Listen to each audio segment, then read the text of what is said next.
At its worst, our nation will have partnership with South Africa. That's a moral disgrace. It's a moral disgrace. It's a moral disgrace.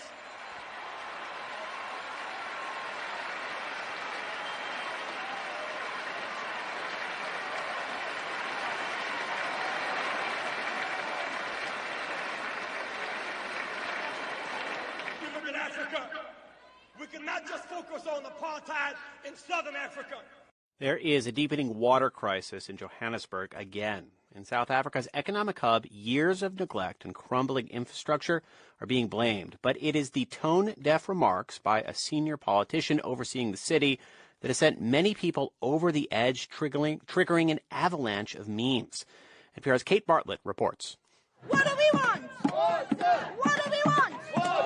In Johannesburg, taps in some areas have been dry for weeks, and people are not happy.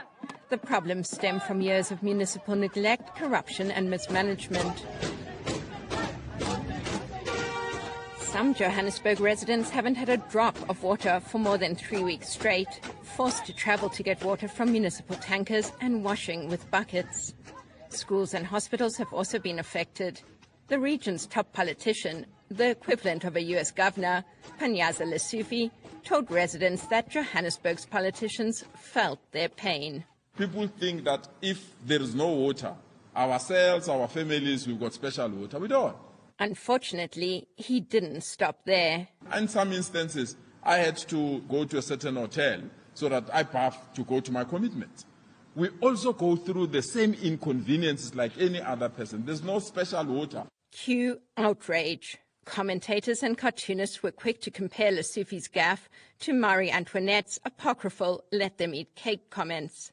In one meme, Lesufi's grinning face is pasted onto a portrait of France's most decadent and reviled queen with the caption, "Let them shower in hotels." Panyaza Lesufi is joking, bro. He's not real. He's not a real guy. He said he's not special. He also faces water shortages. He had to go to a hotel. There's no special pipes. My brother. My brother. That's South African comedian Linde Sabanda in a video posted to his Instagram. Another comedian known as Jam Jam also mocked the premiere. I'm affected as well. I have to order Dom Perignon.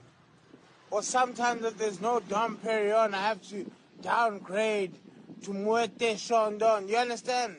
Come on, guys. Sympathize. Lesufi has apologized for his remarks, but media commentators say the damage is done to his party, the ruling African National Congress, or ANC. It's insane how politicians are so out of touch with how ordinary South Africans live, with the poverty. That's News 24 journalist Bongakile Makupe. The ANC will be competing for Johannesburg, a city of around 6 million people, in municipal elections later this year. I can tell you now, the ANC can kiss Joburg goodbye because I promise you, voters are going to be brutal to the ANC. It might be the wealthiest city in Africa in terms of GDP and private wealth, but hundreds of thousands of people still live in informal settlements and have never had running water at all. Kate Bartlett, NPR News, Johannesburg. A terrible thing to waste. Environmental racism and its assault on the American mind. Written by Harriet A. Washington. The Environmental Protection Agency is scaling back limits on toxic emissions from coal-burning power plants, clearing the way for them to emit more hazardous pollutants like mercury. Stephanie Tsai has more on these changes. That's right, Amna. In a statement today, the EPA said the deregulatory action will ensure affordable, dependable energy for American families and restore American energy dominance. Public health advocates are warning that rolling back limits on mercury and other hazardous air pollutants would harm human health and ultimately drive up healthcare costs, too. To get more on that and the environmental perspective, I'm joined by John Walk from the Natural Resources Defense Council, or NRDC. John, thank you for taking the time to join the NewsHour. As you know, the administration can't really roll back all the mercury restrictions, which courts have upheld under the Clean Air Act since 2012, right? So what is the Trump administration doing exactly, and what do you think is the ultimate goal? The Trump EPA today rolled back safer limits on mercury pollution by 70%. They rolled back safer limits on toxic soot pollution by 2/3, and they rolled back any need for continuous emissions monitors. They claim affordability, but in the fine print of their own document, they admit that this repeal will have no impact on electricity prices. And indeed, the safer limits and better monitoring would have had no impact on electricity prices. Now, we did ask a representative with the Trump administration's EPA to join us. They declined, at least for today, but they pretty much share the power industry's perspective on this, which is that the additional regulations Biden's EPA put forth were harmful to the coal industry and energy security. The head of America's Power issued a statement today that stated that, quote, repealing the 2024 rule helps prevent premature retirements of coal plants and strengthens grid reliability at a critical moment. John, how much of a lifeline does this rule change give to the coal industry, which has been on the wane for many years, and what are the greater repercussions of that? No lifeline at all, actually. EPA, again, in the fine print, found that this would have no impact on coal plant retirements. And the Biden EPA, when it strengthened the standards, also found it would have no impact on retirements. The truth is that the coal industry has faced headwinds from competition with cleaner renewable energy from plants that burn methane gas. And there has been a steady downward spiral of electricity generated from coal over the past decade. And that will continue, notwithstanding this attack on health safeguards and clean air protections. We've seen the Trump administration strip away greenhouse gas emission limits as well. But what makes this EPA rule different from what I understand, John, is this directly impacts human health. Remind us what the science tells us about exposure to mercury, its impacts on the human body, particularly babies and developing fetuses, and what you see as truly at stake here.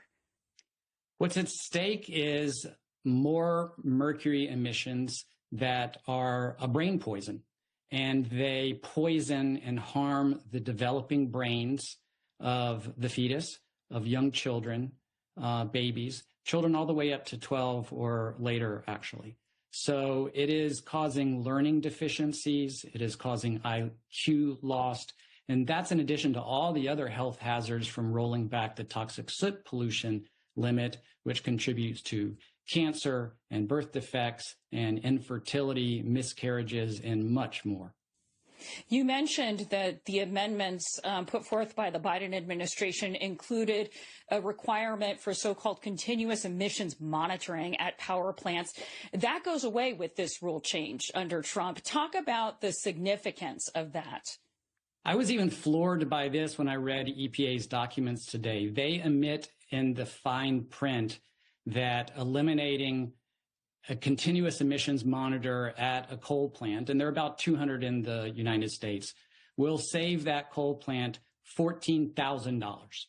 Now, coal plants and coal companies in this country have revenues of tens to hundreds of billions of dollars, and they are saving coal plants $14,000 per year for each monitor. The truth is that Americans would have gotten far more benefit and transparency from requiring continuous monitors that show hourly emissions of toxic pollution, which in turn drives better reductions in pollution and better compliance. The Trump administration wanted to eliminate all of those goods in order to save $14,000. That is John Walk with the NRDC. John, thank you for joining us. Thank you, Stephanie. To live and die in LA is the place to be. Let my got to sing. Be let you know it. What everybody wanna see. To live and die in LA is the place to be. To live and die in LA. Be let you know it. What everybody wanna see. The disaster response agency, FEMA, is under the Department of Homeland Security, currently in a shutdown. But even before that, wildfire survivors in Los Angeles said they were being shorted billions of dollars in promised federal aid. California leaders say President Trump is withholding the funds due to blue state politics. NPR's Kirk Sigler reports the reality is more complicated. Nicole Worth feels like she's running out of options. She lost everything in the Eaton fire. I feel very alone, and I think a lot of fire survivors feel that way. Worth has a building permit, but like most of her neighbors, she's learned she's underinsured. When she applied with FEMA for a loan to help cover the difference, she got denied. The only federal aid so far was an initial emergency check. $770, which was great. And then now what we're learning is to get more money requires a ton of documents, a ton of work, no real connection, nobody to really help us navigate that. FEMA's assistance center closed only a few months after the fires, and the feds didn't test for toxins in soils to the extent they usually do. There's desperation here in one of the most expensive cities in the world. Good luck finding, let alone building, a two-bedroom home for under $1 million. I think that there may be a lack of support by the federal government because we are in a Democratic-leaning community, and that certainly does not seem fair. The complaints against FEMA had been rolling in long before last week's partial shutdown of the Department of Homeland Security. So far, FEMA has not been prevented from distributing aid money. In emails to NPR, FEMA added that, quote, an unprecedented level of support has been provided under Secretary Kristi Noem. There's some rebuilding here in the Pacific Palisades. California's gotten about $6 billion of the $40 billion requested by Governor Gavin Newsom. But when the fires first ignited, then President Biden promised the feds would pay for 100% of the recovery. Well, thank you all for being here. I'm EPA Administrator Lee Zeldin. Amid accusations Trump is snubbing California, several cabinet members traveled to the Palisades this month for meetings with local leaders and survivors. EPA Chief Lee Zeldin, Trump's newly appointed recovery leader, said they were productive. The president wants to tear through every single obstacle that's in front of him at Trump's speed. Zeldin assured more aid is coming, but signaled to reporters that stipulations might come with it, like changes to forest management. Then he turned his sights on Governor Newsom, a likely presidential candidate, saying his $40 billion request is too high. In between insult, 4 and 5 of the day, he's like, oh, by the way, where's my tens of billions of dollars that are far above what the locals are asking for? California leaders bristled at that assertion. Now, one thing that didn't get much attention in the cabinet visit is the requirement that DHS Secretary Noem personally review any aid request higher than $100,000, which is widely seen as adding to funding delays. Yeah, that's nothing that I've ever seen before. Michael Cohen was FEMA chief of staff under Presidents Biden and Obama. He says FEMA, not DHS leaders, has the expertise to evaluate and prioritize aid requests. I would hate for the people of California to not receive funding that they're entitled to and that Congress has appropriated for programs because the state didn't vote for the president. And in the burn zones in Democratic-heavy L.A. right now, there's a frustration that DHS's priority is immigration enforcement, not helping wildfire victims. Where's your focus here? The focus should be on the disaster, and helping people recover. In Altadena, Bill Gould is struggling to find the money to pay for more soil testing before he can apply for a building permit. He thinks the recent executive order that aims to override local rules is misguided. Trump sort of had a statement just the other day that he was going to take over. I think it's a political stunt. Taking over when you're withholding money, that's like ridiculous talk. Gould recently traveled to D.C. with survivors of the Texas floods and the North Carolina hurricane to lobby Congress to take FEMA out from under DHS and make it politically independent. Gould sighs tiredly. He's not sure Washington heard them. Kirk Sigler, NPR News, Los Angeles. We do know that in this city that the black adult unemployment rate is 4 times that of whites. The black infant mortality rate in Milwaukee ranks among the top 5 cities in the nation. Young black males in Milwaukee are heading to Wales, a youth reformatory, enter the state prison at a faster rate than they are graduating from high school. 12 News continues to celebrate Black History Month, and tonight we are sharing a spotlight on a change maker in Milwaukee. Yeah, 12 News' Amani Fleming is at 21st and Clark with the man making a difference by creating a path to home ownership. Yes, I have family in the neighborhood. One man is leaving a mark on the city that raised him. Poncho! Hey, what's up, man? I'm good. Good seeing you out here. Michael Amem grew up in one of the most impoverished zip codes in the country, Milwaukee's 53206. When my mother first moved to Milwaukee, I used to live literally a block away from this development. He studied architecture and carpentry at Bradley Tech High School, designing his first house at just 19 years old, and after college started his own design and real estate firm. So this is home for me. This is where my roots are. From his roots, he's created branches of success all over Milwaukee. The mixed income apartment buildings on MLK Drive, modern apartments on National Avenue on the south side. He was part of the regentrification of Tannery Row on Water Street, and he's a key player in the construction of the new public museum. His next endeavor, affordable single-family homes in the Amani neighborhood. So Michael and his team have been building single-family homes on Milwaukee's north side for years, like here near 21st and Walnut, where he says all of these homes are theirs, and now they're pushing to create more neighborhoods just like this. It's really important to us to build the homes as fast as possible. MM is working with nonprofits to build a bridge to ownership in 40 new houses. So this house will be rented to families making at or below 50% area median income. So for a family of three, that's approximately $50,000 a year. A family of four is approximately $55,000 a year. Ideally, a family would pay about $1,000 a month in rent while building equity and the opportunity to buy the house after 15 years. This is just one component of a much larger plan to address housing, stability, housing, affordability in Milwaukee. The goal, to invest in what he calls one of the most disinvested and worst crime zip codes in the country. Because there's a need. And again, if we won't, the people from the community who know the community, who have the tacit knowledge of the community, who believes in the community, if we won't do it, then who else will? And I feel like it's a personal conviction of mine, using my talent and resources and education to do that. A gift he's hoping the community is willing to receive.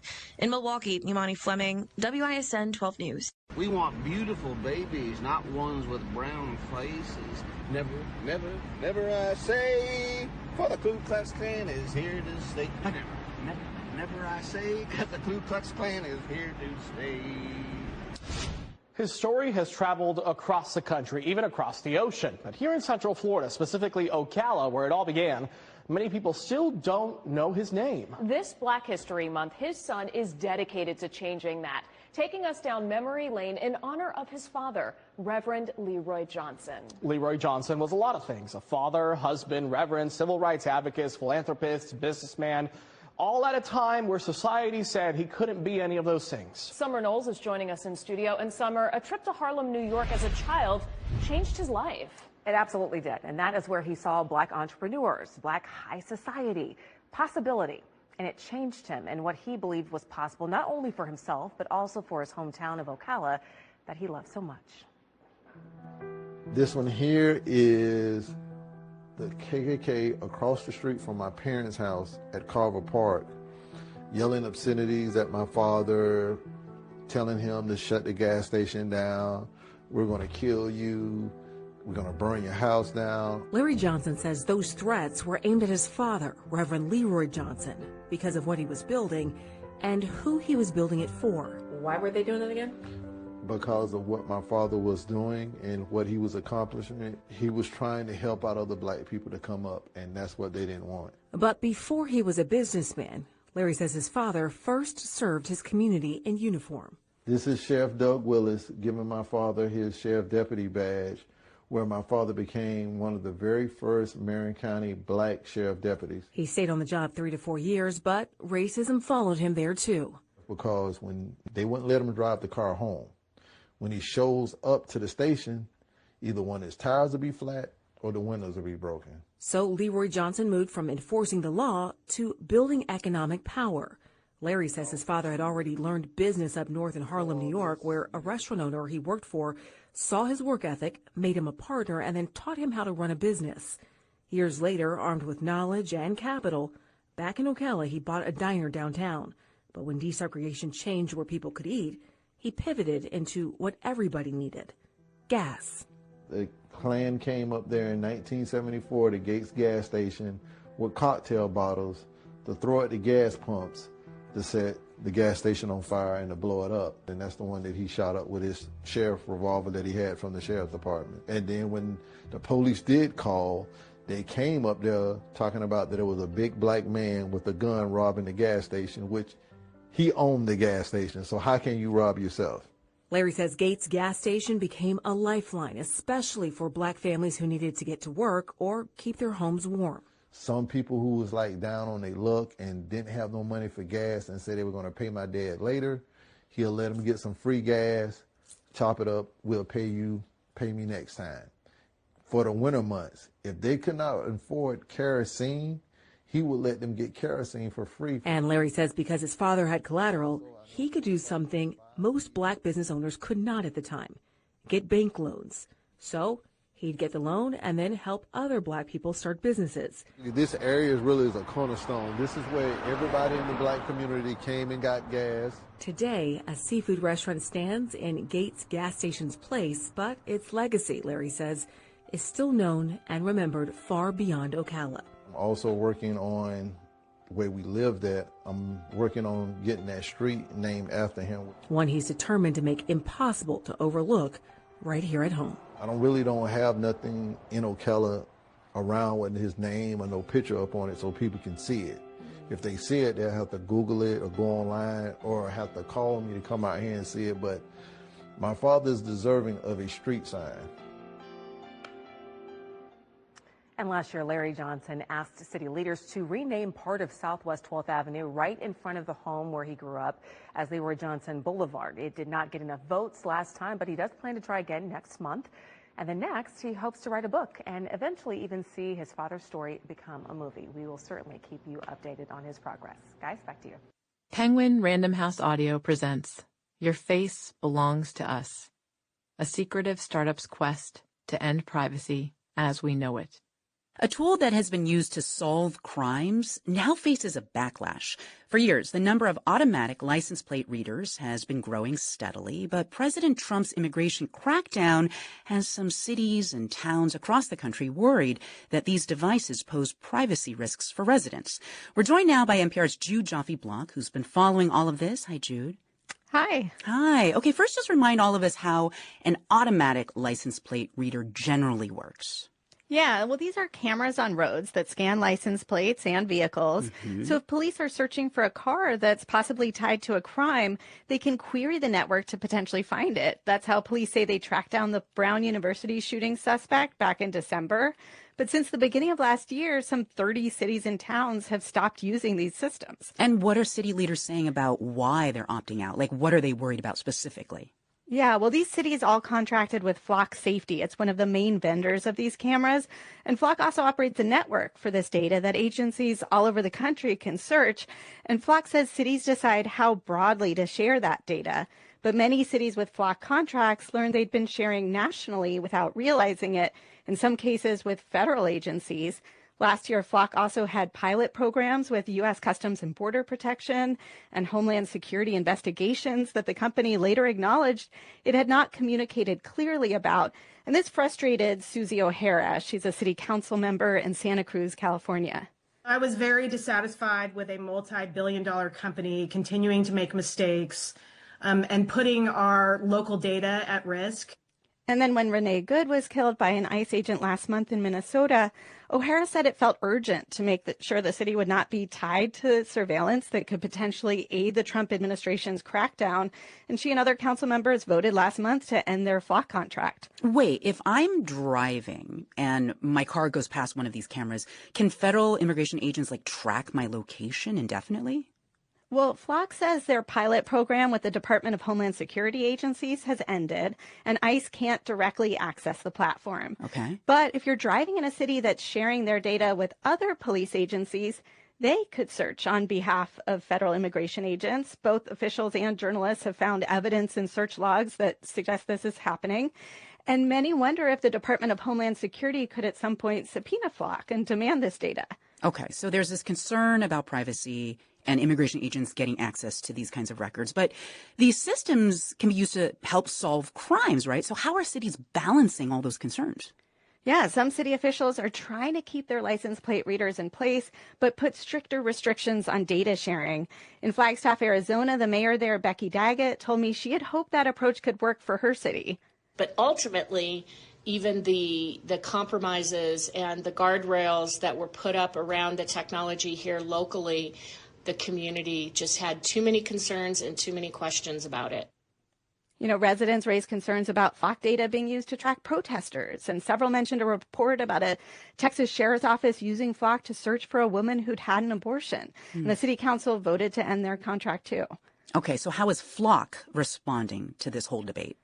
Yeah, the company points out that the number of new communities partnering with Flock outpaces the number that are not continuing. And the company says it's made the sharing controls clearer for cities. But it's also worth noting that Flock CEO Garrett Langley has suggested the company's critics want to, quote, normalize lawlessness. He's also called one group that opposes the cameras, quote, terroristic. And such comments may have actually backfired a bit. A couple local officials cited the CEO's rhetoric when they terminated their contracts. That is NPR's Jude Joffe-Blanc. Thank you, Jude. Thank you. That's why we have to think as Black people. Stop singing and dancing and start thinking.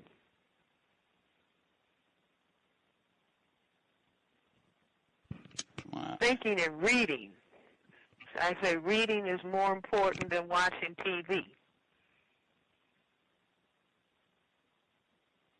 And not getting addicted to looking at those small iPhone screens. See, where you were getting accustomed to looking there in a narrow space as opposed to paying attention broadly to what is happening around you. See, and people are getting addicted. Now let's talk about Meta, the company that owns Facebook, Instagram, and WhatsApp. They're facing a landmark trial in the United States, a trial that could shape how social media platforms are regulated worldwide. The charges against Meta are quite serious. It is accused of building features that keep children addicted. And Meta is not the only one named in this case. Google's YouTube is also accused of the same thing, of encouraging addictive use among children. Earlier this week, Meta CEO Mark Zuckerberg testified in court, and he rejected the claim that Meta's apps were designed to hook children. But social media companies are already on the back foot on this one. Governments across the world are looking to limit their reach and to ban social media for children. Our next report has more. For years, the world's biggest social media platforms have shaped how teenagers talk, socialize, and spend their time. Now they're facing a harder question. Did they design their apps to keep young users hooked? That question is at the center of a major trial in the U.S. Meta, the parent company of Instagram and Facebook, is one of the defendants.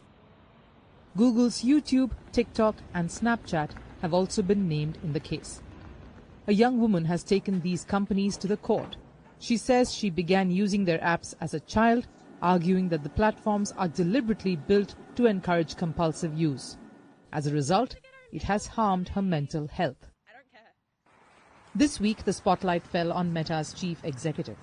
Mark Zuckerberg took the stand for the first time before a jury on this issue. Lawyers confronted him with internal emails and company research. Some documents discussed teenage users, while others referred to targets around increasing engagement. Zuckerberg pushed back. He insisted Meta does not allow children under 13 on Instagram. But he admitted the company was slow to improve age checks. Meta has had different conversations over time to try to build different versions of services that kids can safely use. But I always wish that we could have gotten there sooner. Zuckerberg also rejected the idea that Meta's goal was to maximize screen time. He argued that phone makers and app stores should share responsibility for keeping minors off these platforms.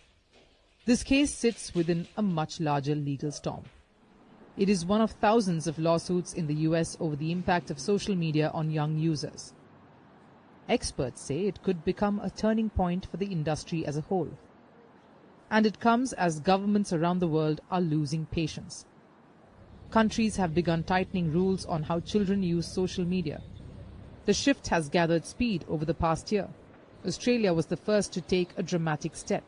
Last year, it banned social media accounts for children under 16. This reform will change lives for Australian kids and allowing them to just have their childhood. For Australian parents, enabling them to have greater peace of mind. Across Europe, the momentum is building. France is moving towards a ban for those under 15. Spain, Denmark, Turkey and others are all considering similar rules. Do we want technology that normalizes and amplifies deception? That turns privacy into a commodity? A society in which a tech oligarch can meddle, just as they meddled yesterday, in the mobile phones of millions of citizens to tell them lies? Even India is in talks with social media firms over age-based restrictions. Similar question is about age-based. This is something which has now been accepted by many countries, that age-based regulation has to be there. Supporters say firm limits are essential to protect children from harmful content and addictive design. Critics warn they are difficult to enforce and raise serious privacy concerns. The jury in Los Angeles will decide on this particular case, but the bigger reckoning over how these platforms are built, who they serve, and how far governments are willing to go is only just beginning. Let me say something that gets to the very crux of the matter, and this may be offensive for some to hear who are not on the side that we're on. White people, we have been the problem for 400 years. Say that again. Let me say it one more time for those of you who didn't hear me. White people, we have been the problem for 400 years. We begin tonight in Richland County. That's where a woman is facing charges after deputies say she used a racial slur toward a woman and then punched that woman at a Sam's Club in Northeast Columbia. Our Kiana Jordan tracking that story tonight. Now, you talked to the victim's friend a little while ago about what happened. What'd you find out? Well, Brian, all of this happened on Valentine's Day, but Ashley Murph was arrested days later because when Richland County deputies got to the Sam's Club, they say Murph was already gone. But this afternoon, she was in a Richland County courtroom. 42-year-old Ashley Murph in court Wednesday afternoon facing third-degree assault and battery charges. On Valentine's Day, deputies say she was involved in a racially charged attack at a Sam's Club in Northeast Columbia. The victim's friend says what started as a good deed turned into something ugly. There was an elderly lady that didn't have the ability to stand in line, and my friend offered to just get a chicken for her.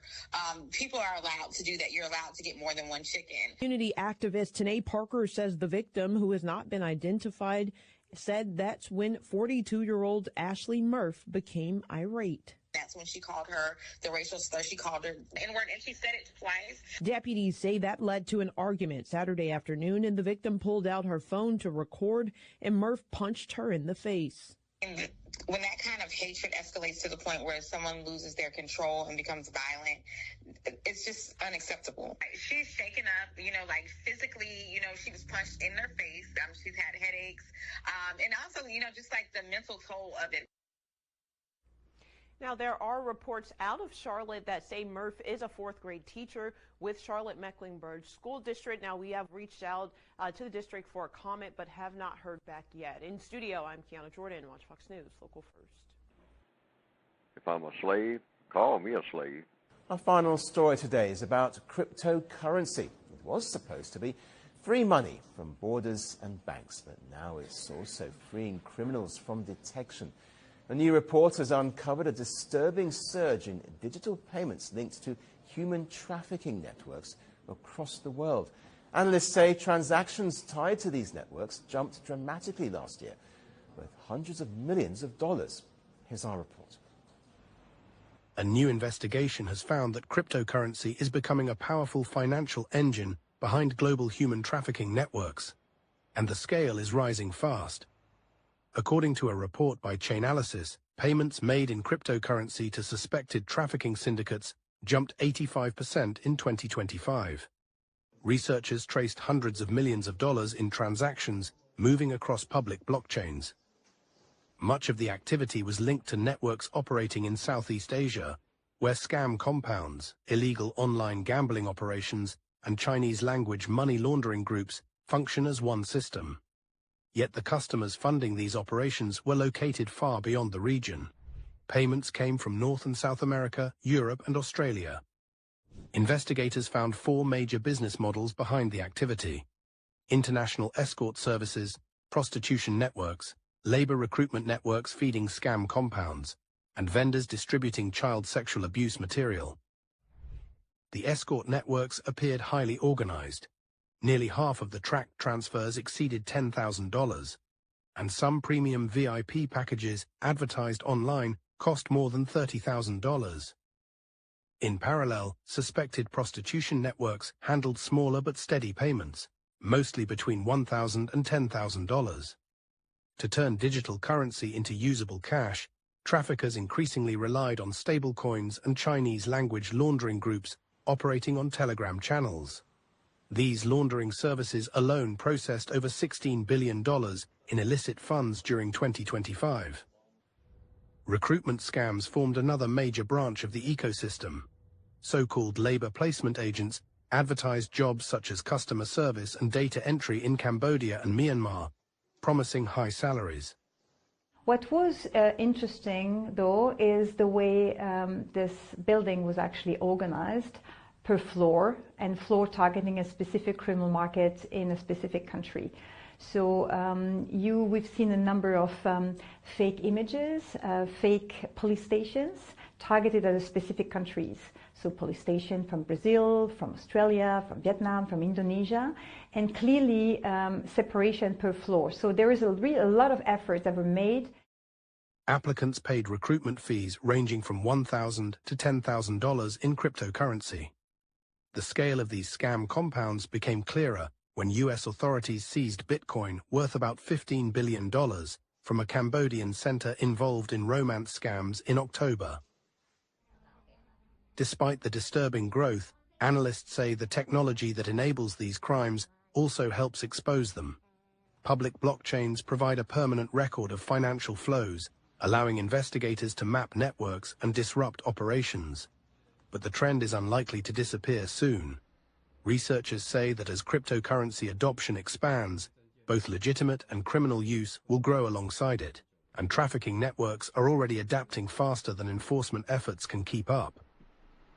That if you want ultimate expression of white supremacy and the white supremacist mentality, and you want to put it in the form of one person that I would name, and that's something I very seldom do, it would be Jeffrey Dahmer.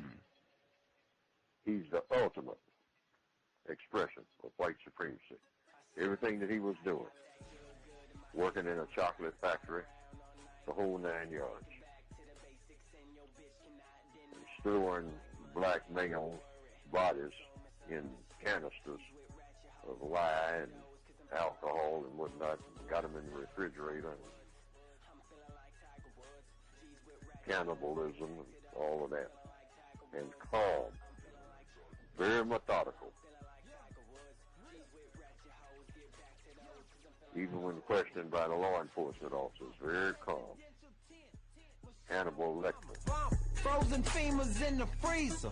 Jeffrey Dahmer.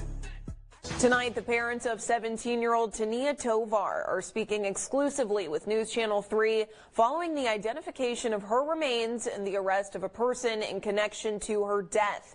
51-year-old Salton City man Abraham Feinblum has been arrested on suspicion of murder and resisting a peace officer. He's being held without bail in an Imperial County jail. Hello, I'm Athena Gerage. News Channel 3 was the first to report that Tovar's remains had been identified after Her mother told reporter Garrett Hoddle that DNA police collected from her matched remains discovered near the Salton Sea back in December. Tonight, both of Tovar's parents are speaking together on the case for the first time and about the daughter they lost. Before the field, before the crime scene tape, before the arrest, it was just Tania. Tania is a vibrant young lady, a spark. She is a force to reckon with. A daughter, a teenager with big energy and dreams. She's funny in her own ways, very flamboyant. Her parents, Charo Tovar and Josh Carter, are separated. Tania wasn't living with them. Like a lot of 17-year-olds, she was figuring out life, sometimes doing things our parents wish we wouldn't. But at the end of the day, she had a mom and dad who she knew would be there if there ever came a time nobody else would. She was 17, on probation, but her parents say she checked in daily. She shared her location until December 1st. I didn't know she was going to go meet someone. She didn't say who she was going to go meet. She just said she was going to Palm Springs. Her location was on, then it was off. And then her friends contacted me on social media to tell me that they hadn't heard from Tania either. On December 1st, 2025, Tania is reported missing. December 21st, deputies respond to Portsmouth Avenue and New Haven Court in Salton City. They discover a human leg in a field.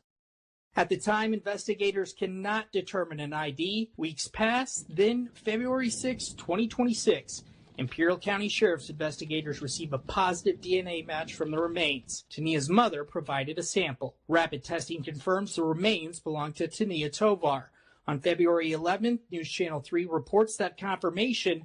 Authorities formally confirmed the next day. On February 13th, deputies and FBI agents returned to a home on Harlequin Court in Salton City, the same one from February 6th. Investigators say when they moved in, 51-year-old Abraham Feinblum ran, jumping a fence before being taken into custody on suspicion of murder and resisting a peace officer. He's now being held without bail at the Imperial County Jail. He has not been formally charged. Tania's parents say they drove to Harlequin Court multiple times asking police to search the home. I gave them all the information that they needed. I don't believe that they took me serious. I don't believe they took me serious. I gave them too much evidence for them to have did something now. They say they never saw Feinblum face to face. They never saw him come outside. They've been watching the scene unfold from a distance. These past 2 weeks, fighting for answers, pushing for action, barely having a moment to grieve. I have to complete this. If it kills me, I don't care.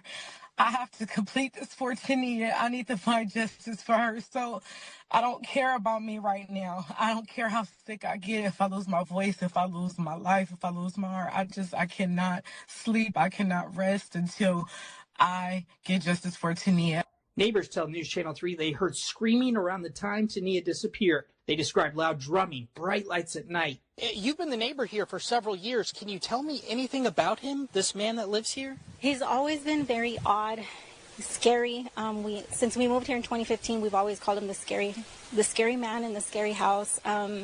When we finished moving in 2015, we noticed there was a forensic truck here also back then. Strange construction of a pink wall surrounding the home. The only report that I got was the neighbor heard a scream.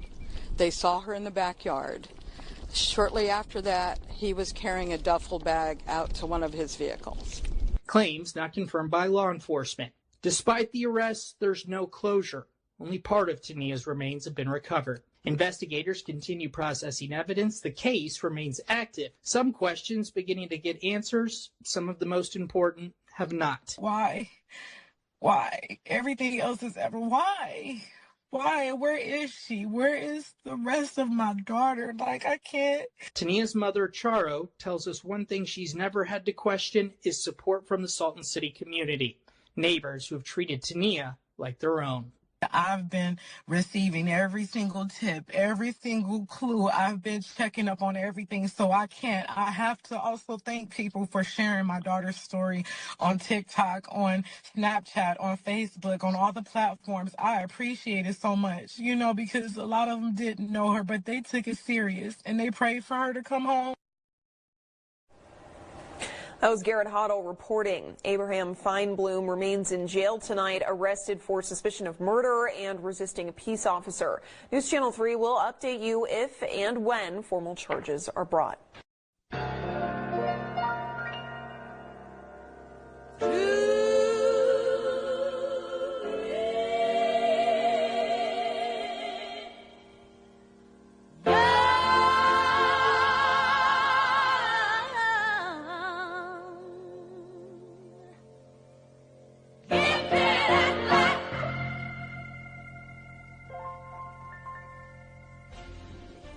Tonight, Westerville high schoolers are not letting threats of violence silence them. Students performed their Black History Month show after the principal postponed it over safety concerns. Police say they're still trying to track down who made the threats last week. While they investigate, the students' supporters showed up for them tonight.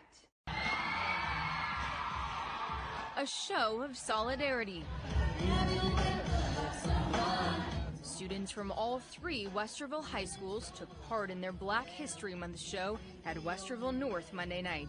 We only have cell phone video of the event because district leaders did not allow the media inside. They told me police were running a tight safety plan. It's fun just watching people just like showing their culture and embracing it. Zakir Abdul Qadir's a freshman at North and his sister performed. She's going to be doing some Somali dances. The event was originally scheduled for last Thursday, but the principal canceled it hours before. Westerville school resource officers caught wind of threats that violence would occur at last week's show. It made me feel like scared to come here because it's like, why would you threaten like a school?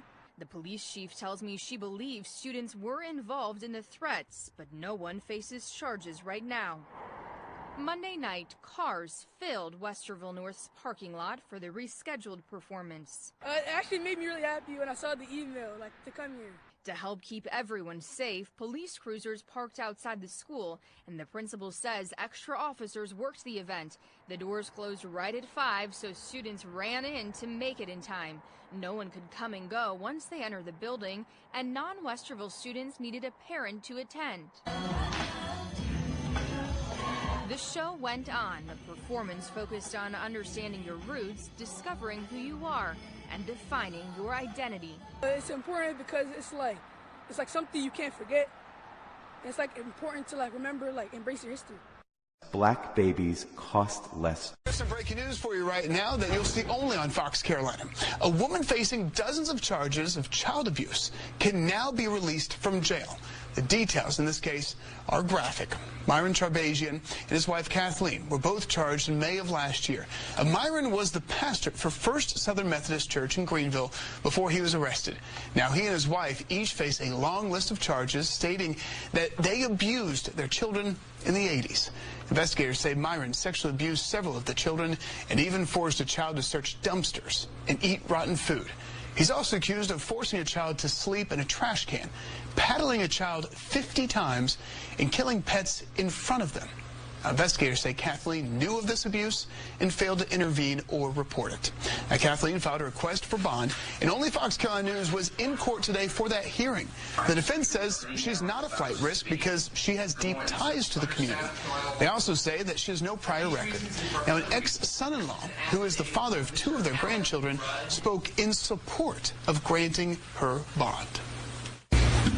During that time, I've not seen any abuse. So I would have, they stayed with Myron and Kathy for many years, off and on. I would have never allowed my kid, gifts that I was given from God, to have 2 kids, to be stayed in a place. They have been great grandparents. But the state pushed back against the defense's argument that Kathleen isn't a danger. They said this case involves not only physical abuse, but also spiritual abuse. A friend of the victims spoke in court, saying they tried to speak out sooner. People want to know why they didn't come forward earlier. They did. They weren't believed because their parents put on a facade for every visitor or spectator and set up a narrative about the troubled children that they took in.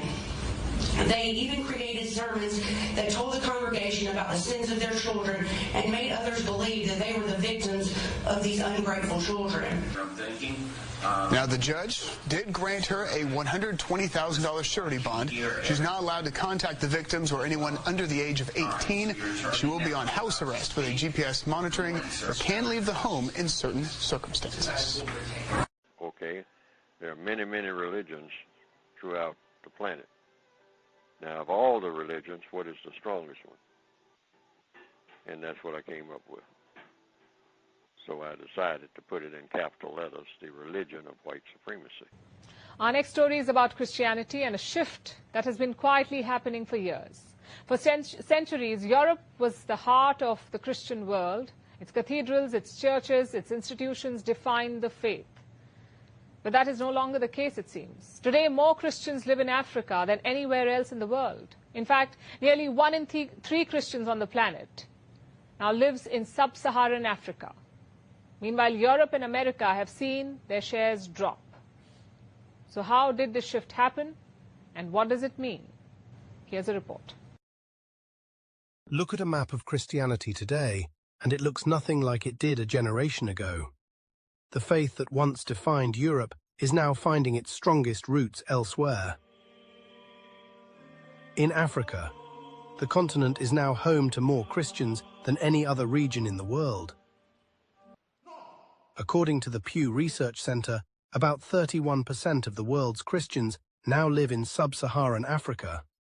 Europe accounts for roughly 22%. In 2010, Europe still had the largest share, but by 2020, Africa had overtaken it. This is a shift that few saw coming. But there is more to this story. Christianity is growing in total numbers. It rose from about 2.1 billion in 2010 to 2.3 billion in 2020. But its share of the global population has actually slipped. Muslims and the religiously unaffiliated have grown faster. And the regional breakdown tells you exactly why. Sub-Saharan Africa's Christian population reached about 697 million in 2020. Europe's Christian population, meanwhile, fell to about 505 million. And in North America, it declined to roughly 238 million. The reasons are both demographic and cultural. Africa has younger populations and higher birth rates, so the faith is growing because families are growing. In the West, the opposite is happening. Older populations and lower fertility rates have slowed growth in Europe and North America. Additionally, fewer people are choosing religion at all. In the United States, the Christian share of the population dropped by over 14 percentage points between 2010 and 2020. Australia saw a decline of about 20 points. When compared, Africa tells a different story entirely. Religious identity remains strong across much of the region. Christian communities are expanding in countries such as Mozambique, Nigeria, the Democratic Republic of Congo, Ethiopia, and Kenya. This didn't happen overnight. The roots of this go deep. Christianity first reached North Africa in the early centuries after Jesus Christ. It spread through trade routes and early missionary work in places like Egypt. Centuries later, European colonial missions expanded Christianity across sub-Saharan Africa. But local communities didn't just adopt the faith, they made it their own. Local churches grew, adapted, and took hold in ways that outlasted colonial rule entirely. Today, many of the world's fastest-growing Christian congregations are based there. So Africa is no longer just receiving this faith, it is driving it. Christianity is still the world's largest religion, but its strongest growth is now in the global south. Its historic base in Europe and the Americas is shrinking as a share of the population. The story is not one of decline or rise alone. It is a story of movement. A faith that once spread outwards from Europe is now finding its fastest growth elsewhere.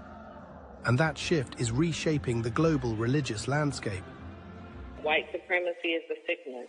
Bush and Dukakis on crime. This is the beginning of a political ad from the 1988 presidential race featuring the mugshot of paroled murderer Willie Horton, a black man. Bush supports the death penalty for first-degree murderers. Dukakis not only opposes the death penalty, he allowed first-degree murderers to have weekend passes from prison. It was so shocking and so effective that it became a byword for negative campaigning and a widely debated case study in using race in political discourse. That was then. President Donald Trump on Truth Social posted the Obamas as apes. This is now as described by CBS. And it's not just the president.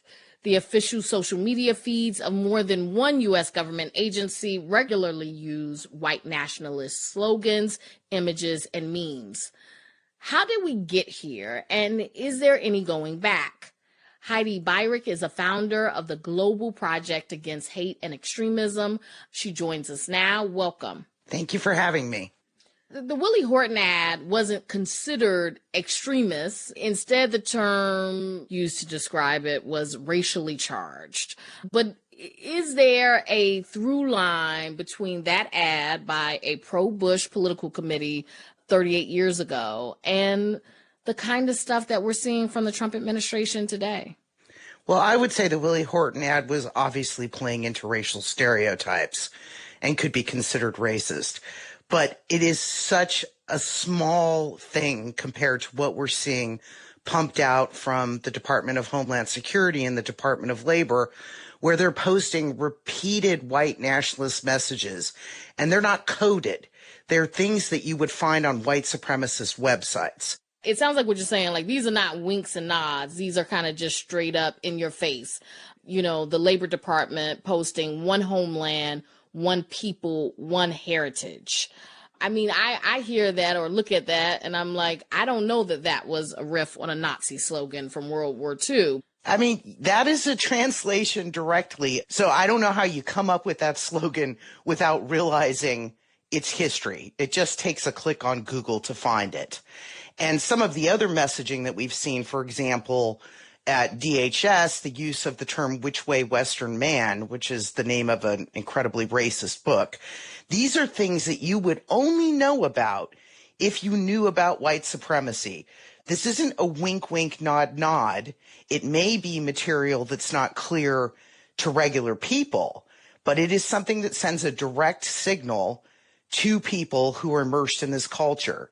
Do you think that it's possible that people who, as you said, who may not be immersed in some of these spaces are becoming familiar with them because of the imagery that they're seeing out of these federal agencies?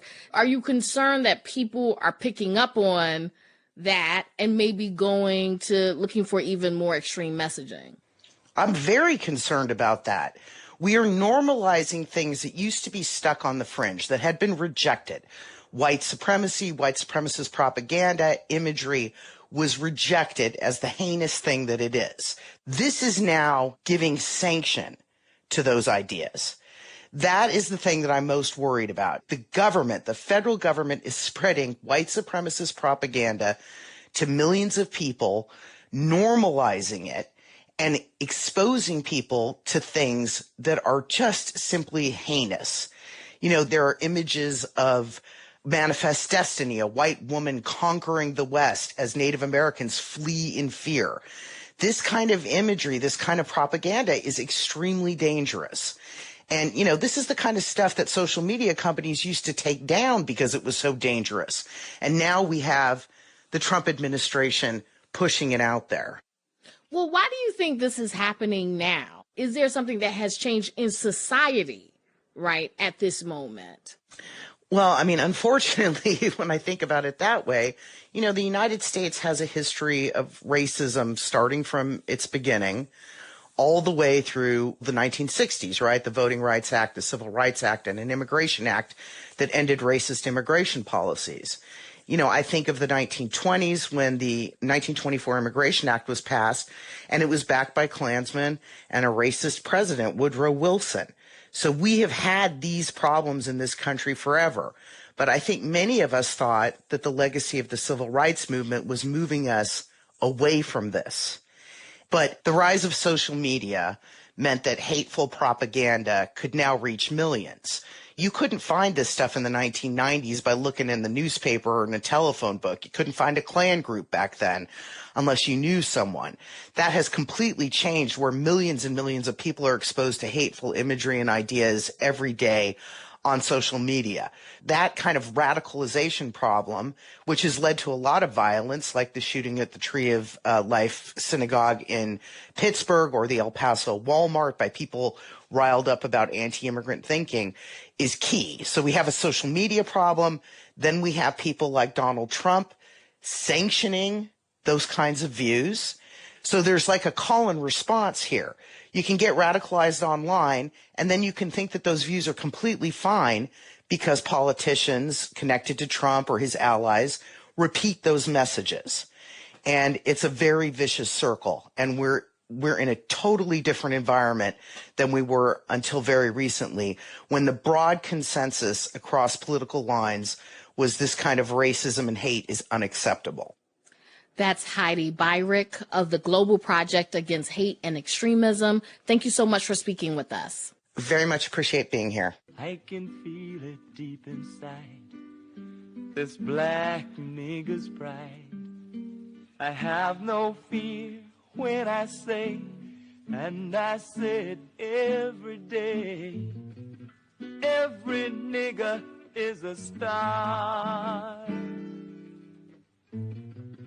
Every nigger is a star. Who will deny that you and I and every nigger is a star?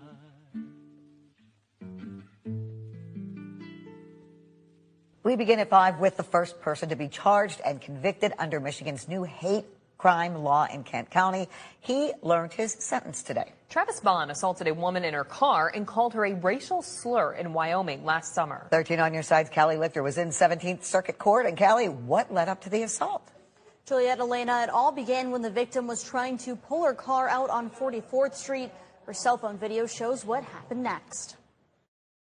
The first man to be charged and convicted under Michigan's new hate crime statute in Kent County will not serve additional jail time. This is video from the victim's cell phone, who caught the hate crime on camera. Let's go! Travis Bond was convicted of assaulting the woman and calling her racial slurs in Wyoming last summer. The woman, who spoke to 13 on your side but asked to remain anonymous for her safety, said she was leaving lunch on 44th Street in June when she was waiting to turn onto the one-way. She heard a loud horn, thinking it was another car, but then saw Bond on his bike with his air horn. That's when she took out her phone, recording the nearly 30-second clip. Stupid. Bond calls her another slur before going around her car, saying, "See, this is why some cops have a problem with your black people." The woman questions Bond as he comes around to the driver's side of her car and blares his horn. What'd you say? The arresting officer wrote in a probable cause affidavit that Bond maliciously and immediately used force or violence against the woman based in whole or in part due to her race or color. In April 2025, Michigan's ethnic intimidation crime was replaced with a broader hate crime offense. In court, his attorney said this was very out of character for him and that he was remorseful for his actions and wished to say sorry to the victim. But Bond did not apologize in court. I just want to thank my lawyers for everything that they have done. My parents, too. I want to thank them for the support. He was sentenced to time served for 3 days in jail and 2 years probation. Bond could have spent up to 5 years in prison or had to pay a $10,000 fine for that hate crime offense. The judge did not go into detail about why she handed down the sentence of time served. The newsroom, Callie Lichter, 13 on your side. I will vote. I will vote. I will retire Reagan. I will retire racism. You know, clearly Jesse Jackson from Operation Push, that later reorganized the National Rainbow Coalition. But, you know, we talked to him because B.W. Smith, Pastor Smith was president of the Buffalo branch or chapter of Push. He was also the national chaplain of the National Push organization. And he was able to bring Jesse in. After all, his pulpit was something Jesse had preached at a number of times. So we had the connection to reach out to him. Again, people like William Gator, who had been not only president but executive director of Build organization. Bill was there. In fact, when I hosted, Jesse Jackson actually came here. Mr. Gator was in the office. Arthur Reed, the deputy, at that time I think he was the assistant majority leader. I don't remember his exact title at that time. And Jesse came in. He did speak to about 800 people, and the Channel 7 TV building that we had acquired could hold that many people if you packed them in and used the area where the Dialing for Dollars area was for seating and the floor where the news studios had been. So every inch of that was packed.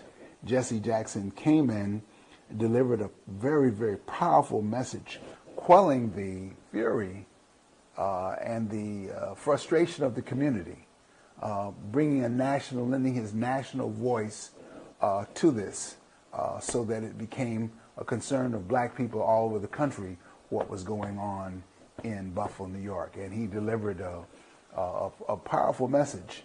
During this critical period, we need to think through where we are and not just react. I am not likely to take what we're doing out of context. It is not enough to deal with merely the specifics of 6 murders. A text out of context is a pretext. This matter must be put in some kind of historical perspective. Surely we must know that racism is the cancer of the American soul. We have 2 perspectives now on the life of Jesse Jackson. Jackson has died at the age of 84, and we've been hearing this morning about an aide to Martin Luther King who went on to run for president. America will get better and better. Keep hope alive. Keep hope alive. Keep hope alive. Whatever you thought of him, you knew that voice. That was his speech from the 1988 Democratic Convention. Our own Michelle Martin was there, and that was not her first encounter with Reverend Jackson. She followed his campaign as a local political reporter and then for a PBS Frontline documentary. Michelle, good morning. Good morning. I want to start with that 1988 convention, one of his most famous moments. What was that moment like in the hall and for America? It was electrifying, I think, in a way that may only have been matched some 20 plus years later when Barack Obama became the nominee for president, even though there was really no chance that Reverend Jackson was going to become the Democratic nominee. It was just a remarkable sense of just electricity in that hall and a sense that something had been achieved that many people did not think was possible. He was on a stage where people did not imagine him being. It was the second time he'd run for president. He ended up being second in the balloting in the primaries behind Michael Dukakis. So that is one side of Jesse Jackson, but he affected a lot of people's lives. How did he affect yours, Michelle? Well, exactly, Steve. We were talking about this actually some time ago, that I remember first encountering Reverend Jackson as a sort of a figure, as an idea, as a public figure when I was 9. And there was a local reporter in New York City where I grew up named Melba Tolliver, who worked for the ABC affiliate, the owned and operated station, who was taken off the air because she had gone on vacation, had stopped straightening her hair and put her hair into an afro, or what we would call a natural. The station took her off the air, saying that it was a radical hairstyle. And so Reverend Jackson organized a picket of the station, and this went on for some 10 days or something like that, until the station agreed to put her back on the air, wearing her hair as she chose. And I, in solidarity with Melba, stopped straightening my hair at that point, and I've worn it in a natural hairstyle ever since, much to the chagrin of my mother at that time. But it has become my signature, and that's how I first became aware that Jesse Jackson was someone to be reckoned with.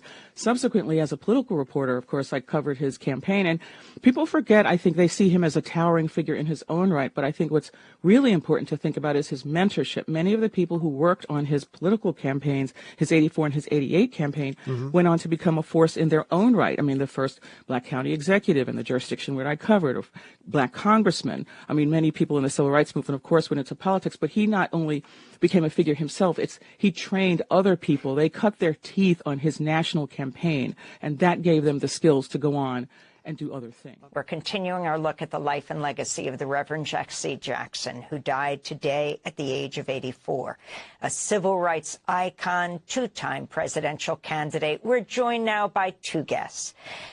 And we're joined by Clarence Lusane, political science professor at Howard University, the director of the International Affairs program there.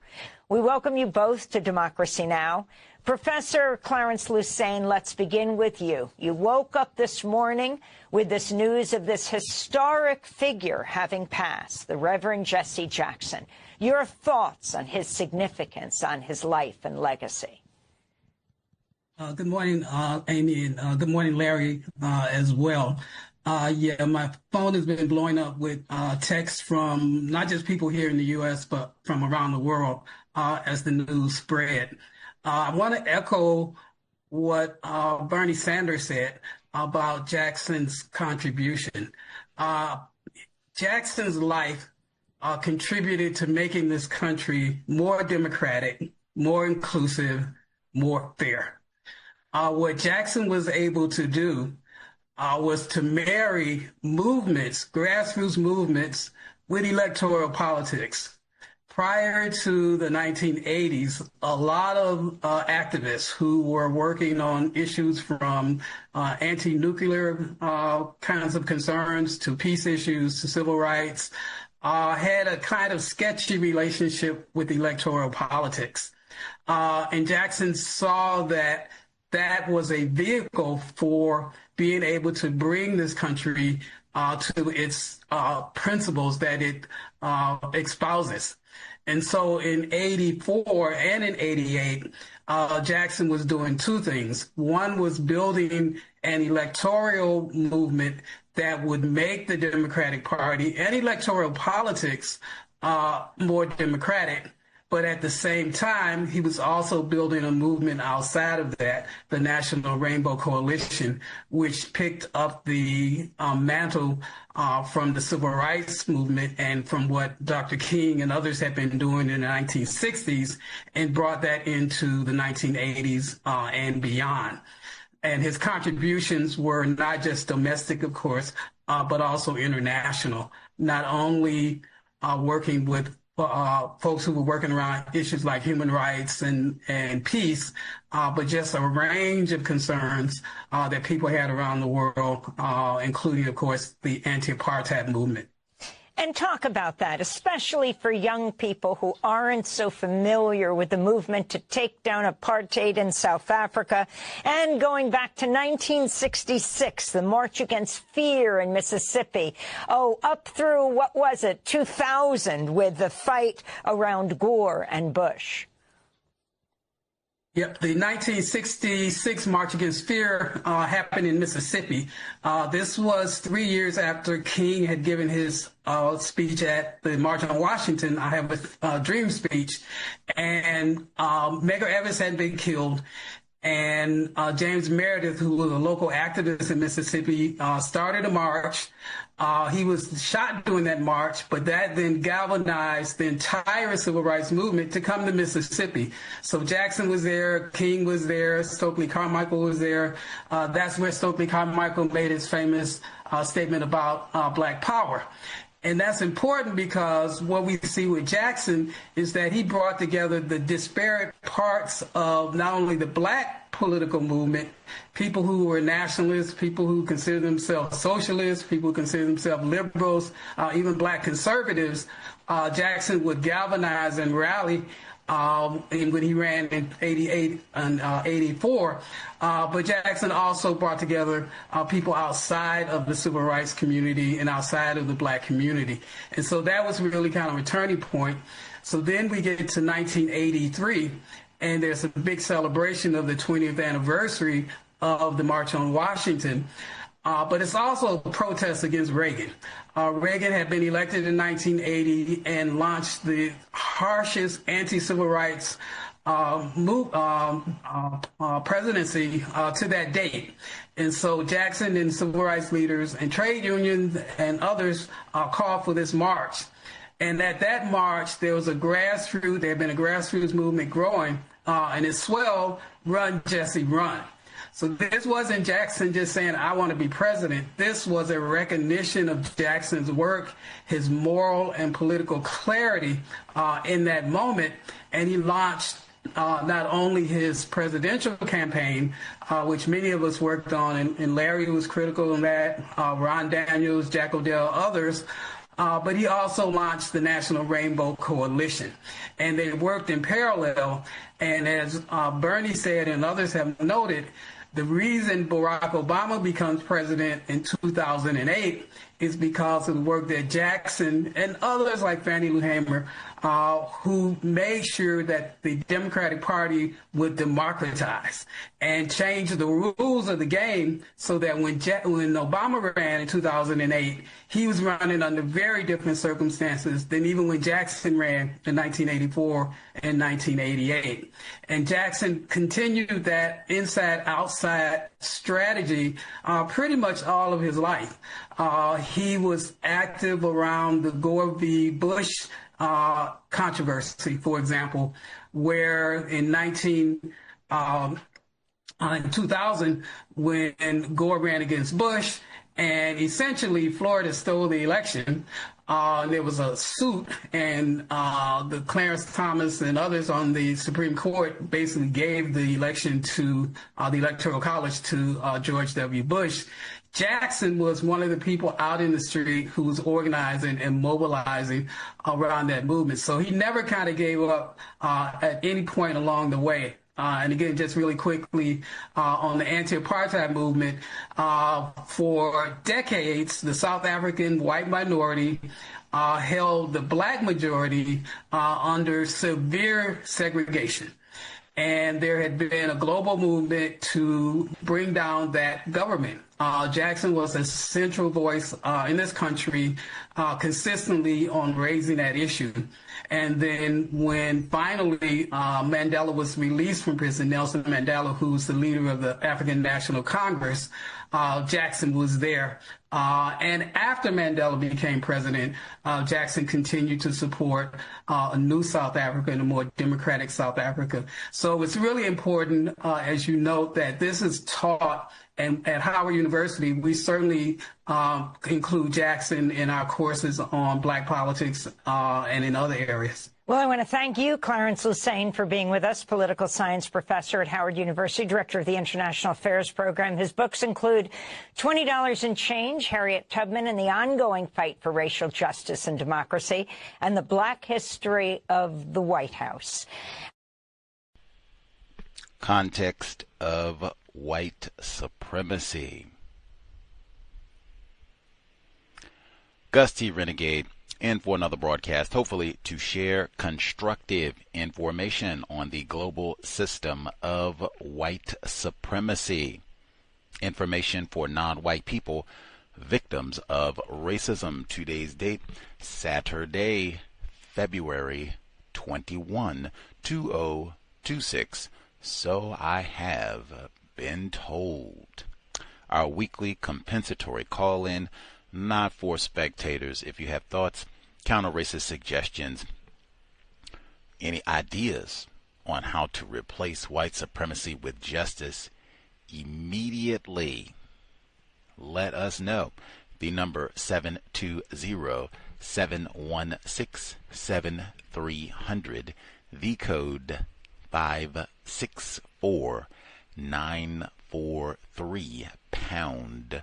Press star 61 if you would like to participate. Number again, 720-716-7300. The code 564-943 pound. Press star 61 if you would like to participate. We will be here tomorrow, 8 p.m. Eastern, 5 p.m. Pacific. It is wacky because it's same broadcast time as normal, but our guest will be joining us live from Australia. One thing I do enjoy, we've had guests on the program enough over the years from Australia, New Zealand, all of those wacky parts of the world. I love it generally because the time difference is so gargantuan. We can just stay at our normal broadcast time, and as long as they have free time, like in the day, on the following day of the broadcast, because they're a day ahead, beautiful. We can just broadcast the way we normally do. I just have to make sure I get the math right to tell them that whatever it is, it's like, I think it's a 19-hour time difference, at least right now, and I think it changes depending on the time of the year because not all of the so-called countries do daylight savings time at all. or they don't implement it at the exact same moment. So that part of the math can hurt my Negro brain. But beyond that, always love it when we get white people from Australia, and we've had a number of them. So this is not, as they say, breaking new ground, but should be constructive nonetheless, hopefully. And then we'll be here on Monday. Now this one will be a teaspoon early. This guest will be joining us from Spain. That's one thing I can say, our 17-year anniversary. Like, hey, what have you done in 17 years? We have done enough analysis of the system of white supremacy racism. We can go back-to-back guests. Australia, Spain, been there, done that, not even worthy of jumping up and down about. Although I will say the guest for Monday, which is, as I said, a teaspoon earlier, I believe that exact program time, straining my tiny Negro brain, I think it's 11 a.m. Pacific, 1 p.m. Is that 2? That's 2. 2 p.m. Eastern, I believe. I'll have to double check because I'm really just thinking about the time our guest is joining us in Spain and not the conversion for here. But I think that's what it is. I'll have to double check, but it'll be a teaspoon early. I'll know for sure by Sunday. But our guest for Monday, joining us from Spain, but we will be discussing her research on racism in Venezuela. Cannot wait. One, get to ask her directly, is Maduro a white person?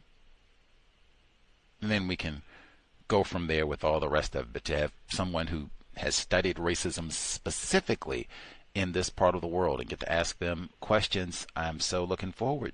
Should be Monday. I believe we have a program in between there sometime like Tuesday, Wednesday. I have to double check this guy. I'm really just focused on get through these next two programs, Sunday, Monday, and then we'll evaluate the rest. I do know Thursday will be here a teaspoon early for neutralizing workplace racism. Our normal broadcast time, like for years, 8 p.m. Eastern, 7 p.m. Central, 5 p.m. Pacific, as it was this past Thursday. This week we will be 1 hour early, so we will start off 7 p.m. Eastern, 6 p.m. Central, 4 p.m. Pacific for Thursday. This is just a once because of a special occasion. We will do this coming Thursday. Start a teaspoon early. Be there, be square, ready to roll this coming Thursday for neutralizing workplace racism. And then we will continue on with the book club. Dr.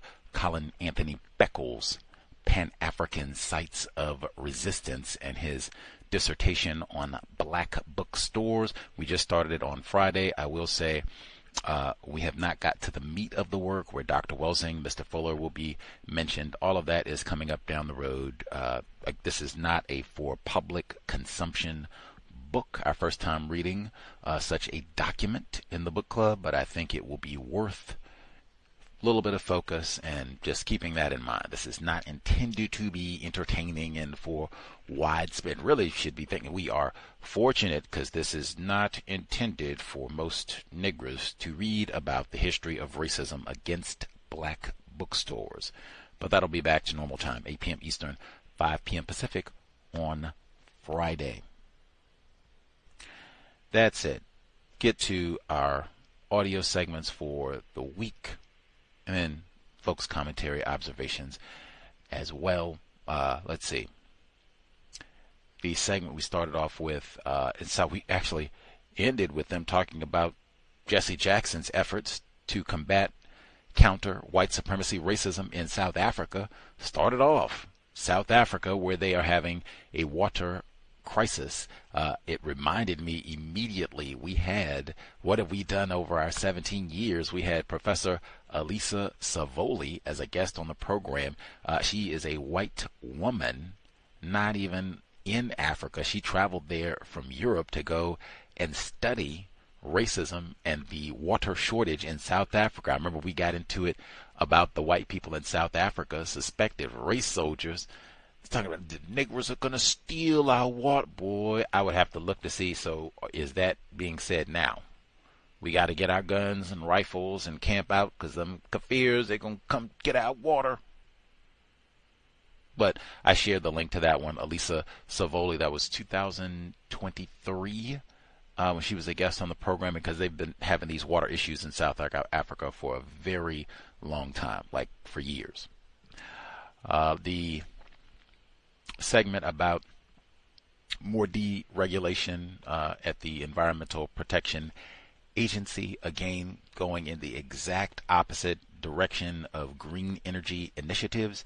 I prefaced that segment with Harriet A. Washington, A Terrible Thing to Waste, which we did read in the Catherine Massey Book Club, where she gives tremendous information about the impact of all of these poisons and pollutants, mercury, on our brain computer, and particularly they dump these sorts of chemicals in areas where they have a lot of dark people all over the world. That is the case. That book was published, Harriet A. Washington's, was published in 2019. It's 2026. I humbly submit all of this. We're going to, deregulate and go against the wind initiatives and green energy initiatives and deregulate things and change the whole mission at the EPA. We're about energy dominance. We're not even about trying to make sure that air is a little bit cleaner. We can breathe a little easier. I humbly submit that all of that is a component of white genetic annihilation. Cesspoolians. If it's going to be a whole lot of dark people on the planet, let's just trash it up anyway. And again, this is symbolically depicted in Planet of the Apes. If the Negroes are going to rule apes, well then, just destroy the whole place anyway. It's not even worth having a planet. I could be in error. The segment, because white people already got lots of data about the health impacts of all this. So come on. Let's see. The segment where they talked about the houses being built in Milwaukee, I just want to include, I prefaced that with the same way we started off with them talking about South Africa. We had Jesse Jackson talking at the 1984 Democratic National Convention about racism in South Africa. That's where he was saying it's a moral disgrace. He said it repeatedly. I think people play that segment frequently. I think Nelson Mandela was still in prison at the time that Jesse Jackson was saying all that, and would be in prison for many more years after Jesse Jackson said that. But then I played Jesse Jackson in Milwaukee after the arrest of Jeffrey Dahmer. Now, I had not seen that footage in a bit. When I say a bit, like 6-7 months or so. When I was in Milwaukee, I was doing my research, University of Wisconsin at Milwaukee. And they had video of Jesse Jackson coming to, talk about the murders of all of these non-white males, lots of black males in there. And that's why he was given all the data and coming to advocate on behalf of the families, lots of them non-white families, and just people who lived in that apartment complex. I think it's 25th and Kilbourne, where you had a lot of people who lived there who no longer want to stay there. It's a crime scene and all the rest of it. He was trying to advocate to get them housing and taken care of, made whole, as they say. That right there, I think, counts as constructive, and it's just something I had to be reminded of. But then they talked about Michael Emem, president and CEO of the Emem Group, EMEM, and their effort to build housing in the Milwaukee area. Lots of black people live in Milwaukee, would probably benefit from that.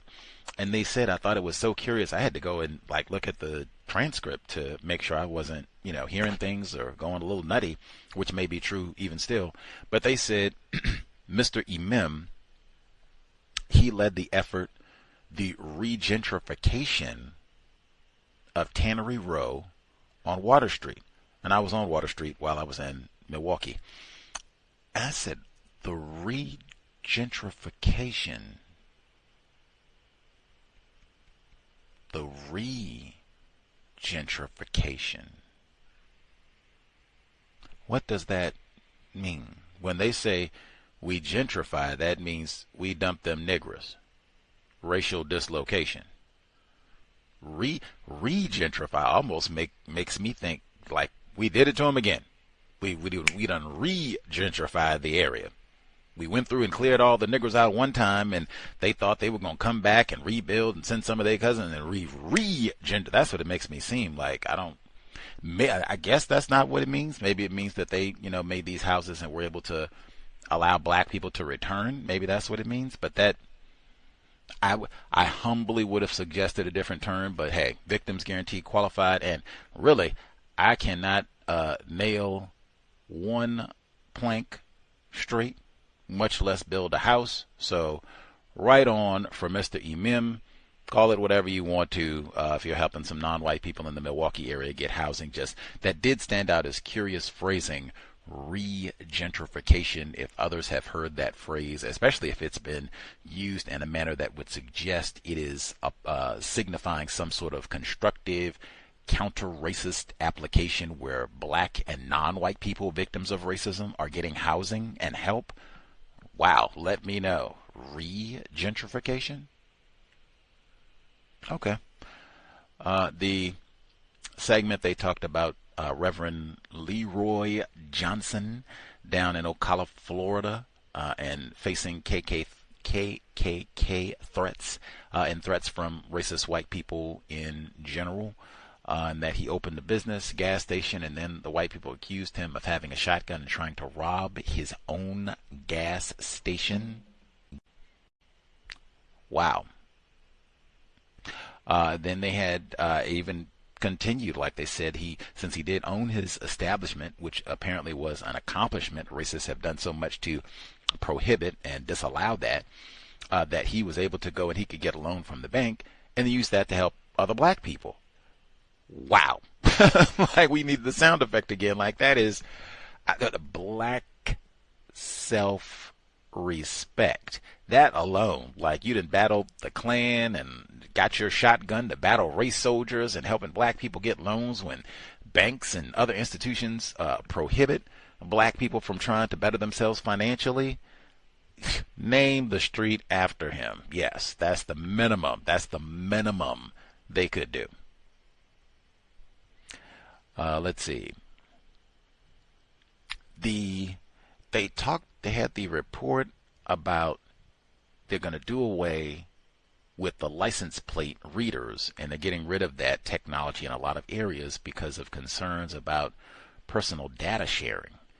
Now I told you I was just in Milwaukee, and one of the things I did, they had the facial recognition technology, which is slightly different.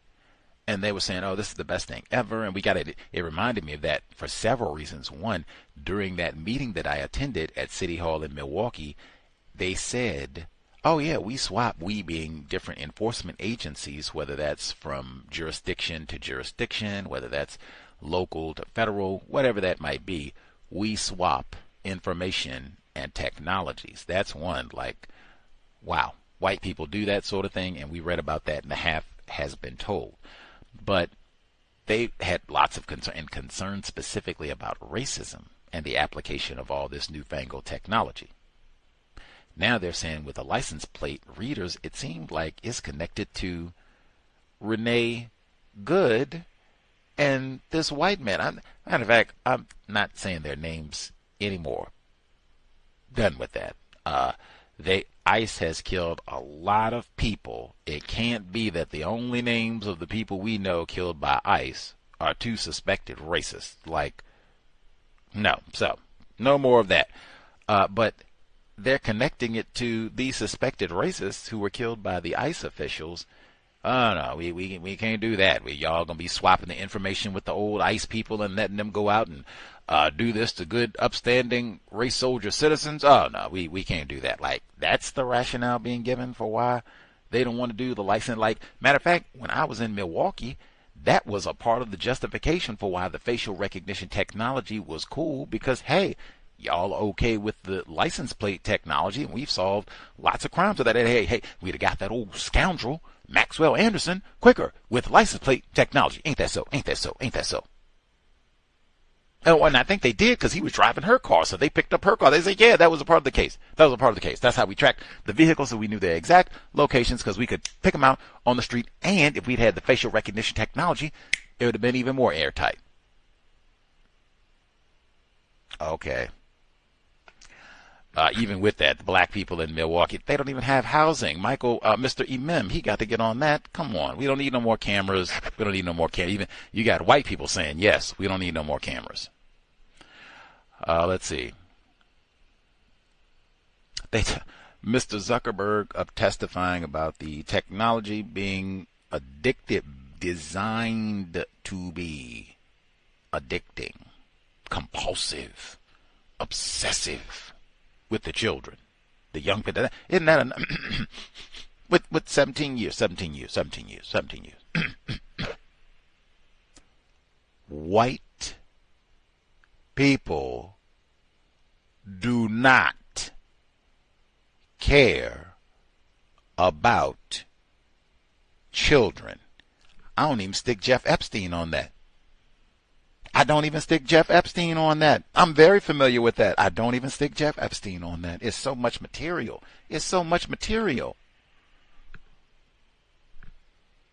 Chocolate. Jeff Dahmer. He killed all them children. That's what I mean. It's so much material.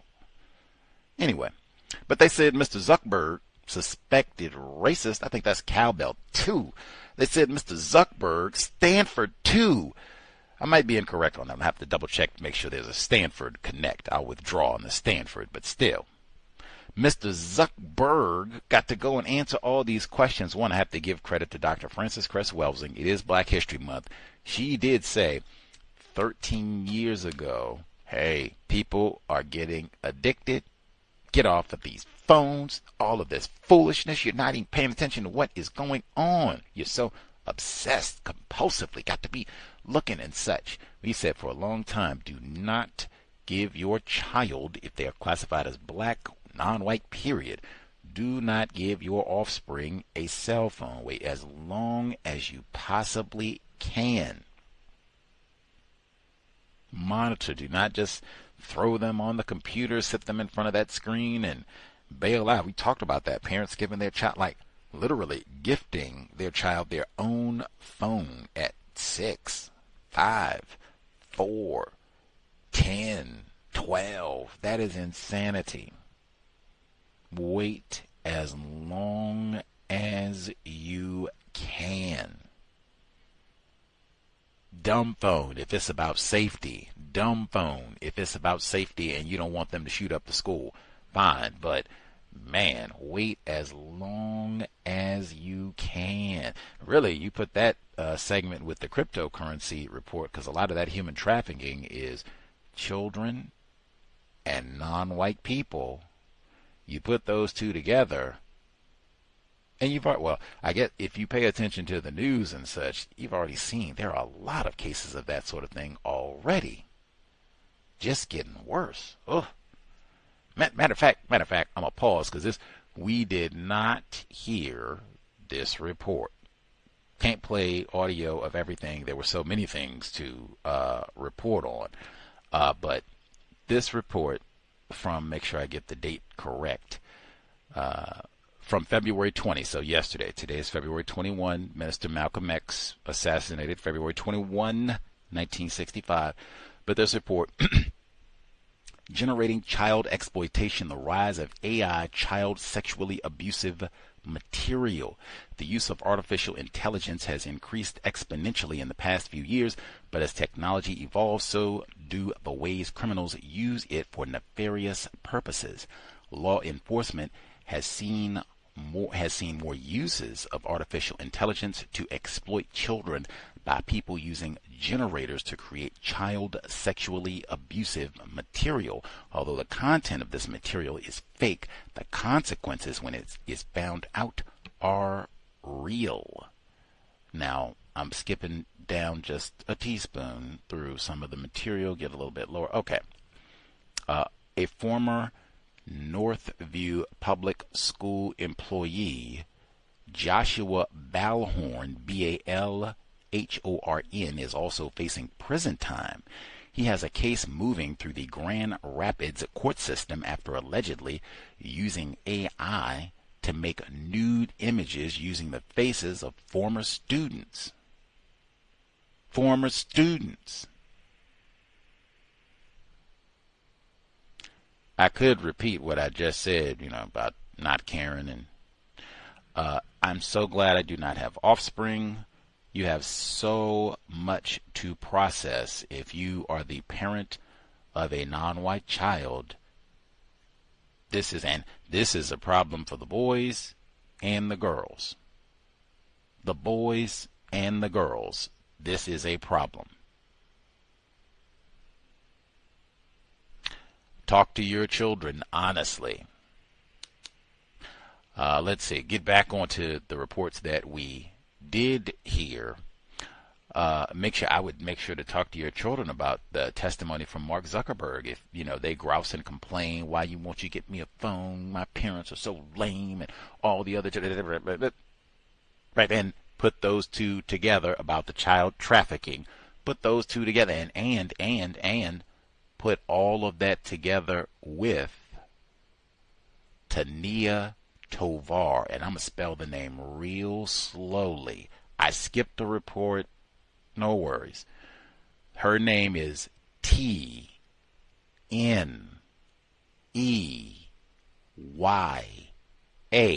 That's the first name. There is an apostrophe between the T and the N.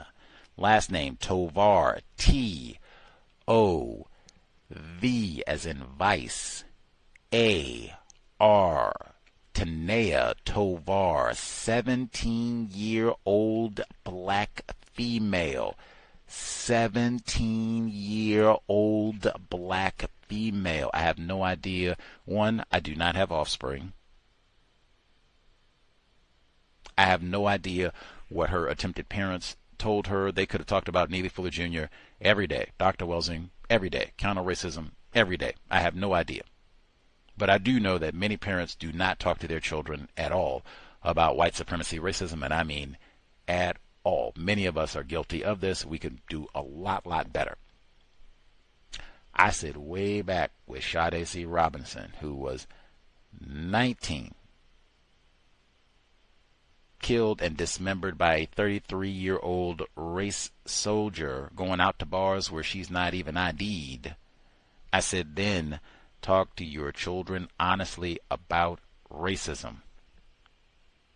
Still not even really sure, how did they meet exactly? That monumental age difference, you can't even legally take her to a bar.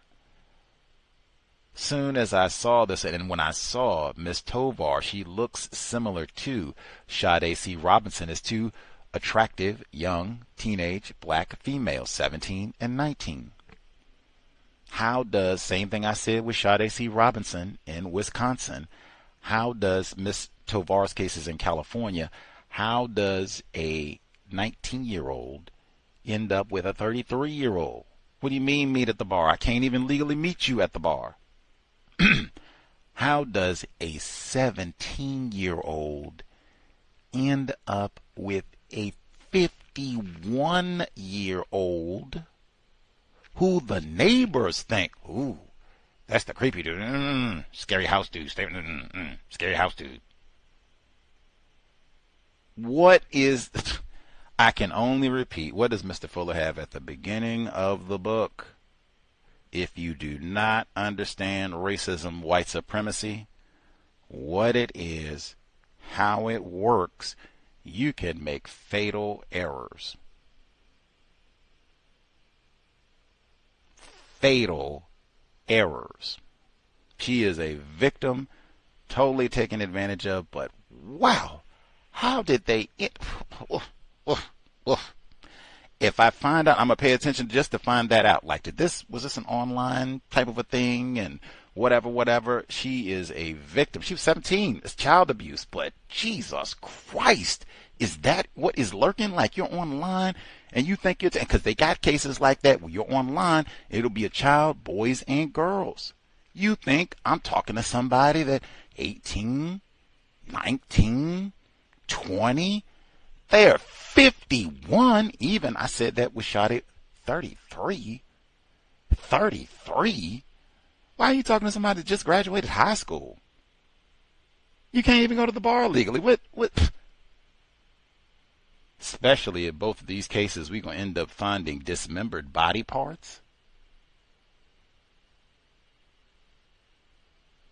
Jeff Dana, I did upset Miss Scarborough, Sade C. Robinson's mother, black female victim of racism. I did upset her by mentioning Jeffrey Dahmer. That is true, and I will admit that. Same thing that I said then. I do not think it is possible, particularly for Sade C. Robinson because of where it happened at, but to discuss my man Jesse Jackson said, a text out of context is a pretext. Context is important. This happened before. And in fact, this white fella is so old, he would remember Jeff Dahmer. Find out he done studied and got so many books, he might have read about this dude. Might have read about Sade C. Robinson too. They do that sort of thing. Talk to your children. I cannot say it enough. I would get all three of those and just put those cases together. Maybe even go back and get that fella, the teacher, using the AI to make fabrications of child pornography. Go back and get that case too. Joshua Ballhorn. Go back and get that case too and talk to your children honestly. So glad I do not have offspring, because I'd be telling myself that if I had children. Hey, mess around if you want to. Let's see. Hey, add this one too. Westerville High School. And we had a listener in Ohio, because Westerville High School is in Ohio. We had a listener in Ohio. They contacted me and they said, I have nieces and nephews who go to school in Ohio, because they were getting threats. I played a report last week where they were talking about the threats that stopped the Black History, performance, celebration, event. That's what we'll call it. The Black History Month event. They got the threats at the school, so they postponed it. And then other schools, they were getting bomb threats and threats of violence and all this that was happening there. And this victim, listener, he reported that his nieces and nephews, that their parents were not even notified that these things were happening. Standard operating procedure. And you see the flow of information, you see? Now, if it had been something where Leroy, Lakeisha, they've been accused, they done smacked a white person upside the head, or you done stole somebody's, lunch money. Oh, man, you would have heard about that immediately. They didn't threaten to blow up the school. They arrested a white woman for all this. Now, they also arrested an 11-year-old. They also arrested an 11-year-old for all these threats and such at the Ohio schools. Now, generally, they don't show the pictures of the minors. I bet you this was a little white fella. Could have been a white girl, too. I don't mean to be a patriarchal male. My apologies. Could have been white, lesbian, transgender. I don't know. But I bet this was a white toddler. There we go. A little racist urchin. There we go. But they don't show the identification of the children. I don't know, but they did arrest an 11-year-old, and I know they did show the identity of Colleen May. I got no doubts she is classified as white. This is a grown white woman, and she got arrested in this, making threats and such to the school. You ain't got nothing better to do for Black History Month? You could have made effigies to President Obama. White people would have came around, laughed, probably put some money on your PayPal or what have you, and We could have called the day, moved on to Women's History Month. No. I got to call and terrorize the young children. I bet it's white people at some of these schools that I don't care. They do Negro History Month. George Washington. It's not like they talk about nothing revolution, like they got the ISIS papers. Matter of fact, I was so appalled. They went through all of this, and they were playing the little clips from the Negro History Month celebration that they did at Westerville High School. I don't know what all they did. We just heard a few seconds here and there, but they played two different snippets of Soul for Real, Candy Rain. I'm not hating on 90s R&B. Soul for Real, legends, right up there with Bobby Brown. Is that Negro history? That's what I mean. Don't you tell me with a serious face, and that's anybody in the known universe forever, until things have changed drastically. Don't you look me in my face and tell me black culture is anything but some foolishness. And I didn't hear nobody, hey, black culture is Rosa Parks. Black culture, and I think they were in Ohio, right? We could have went back and done some Ohio history. You got black mayor in Cleveland, riots that happened in Cleveland. They got a whole lot of important things. Maybe they did all that and we just didn't hear it. But I mean, that's generally what I hear for Black History Month. Boogaloo, do some dance, sing some songs, soul for real. But generally that's about the size of it. Maybe we'll, quote Dr. King, and then we get back to the boogaloo, do the drums, sing some more songs, a little poetry, what have you. Black culture, and particularly black history, that should be replaced when we've been threatened at the school. Man, it's a whole history. Man, we talked about the history of black schools, black students being threatened. Elizabeth Eckford, they got whole books about that we've read. We go on and on. Ruby Bridges, we go on and on and on and on and on. We could talk about that. Not Candy Rain. Maybe that's the only way they would allow the celebration or the event to proceed. We're not going to do nothing radical. We can't talk about no Ruby Bridges, nothing like that. Elizabeth Eckford, Little Rock Nine, that is DEI-ish. Little compromise. Candy Rain.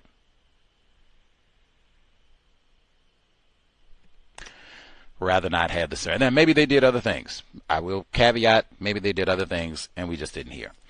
They said the Somali dance too. Like, man, I'm going to tell you, buddy, this in Ohio too, where they were threatening them. I don't want to do no Negro gyrations. We have done that. Dr. Welsing, we've done enough dancing. We've done enough dancing. The Super Bowl is over. We did all the Bad Bunnying and all that we've done with all that. Let's be scientific and serious. Replace white supremacy with justice. That's Negro culture. Let's see. Oh, my Lord. Can I say it? Give a sip of mine. Just give me.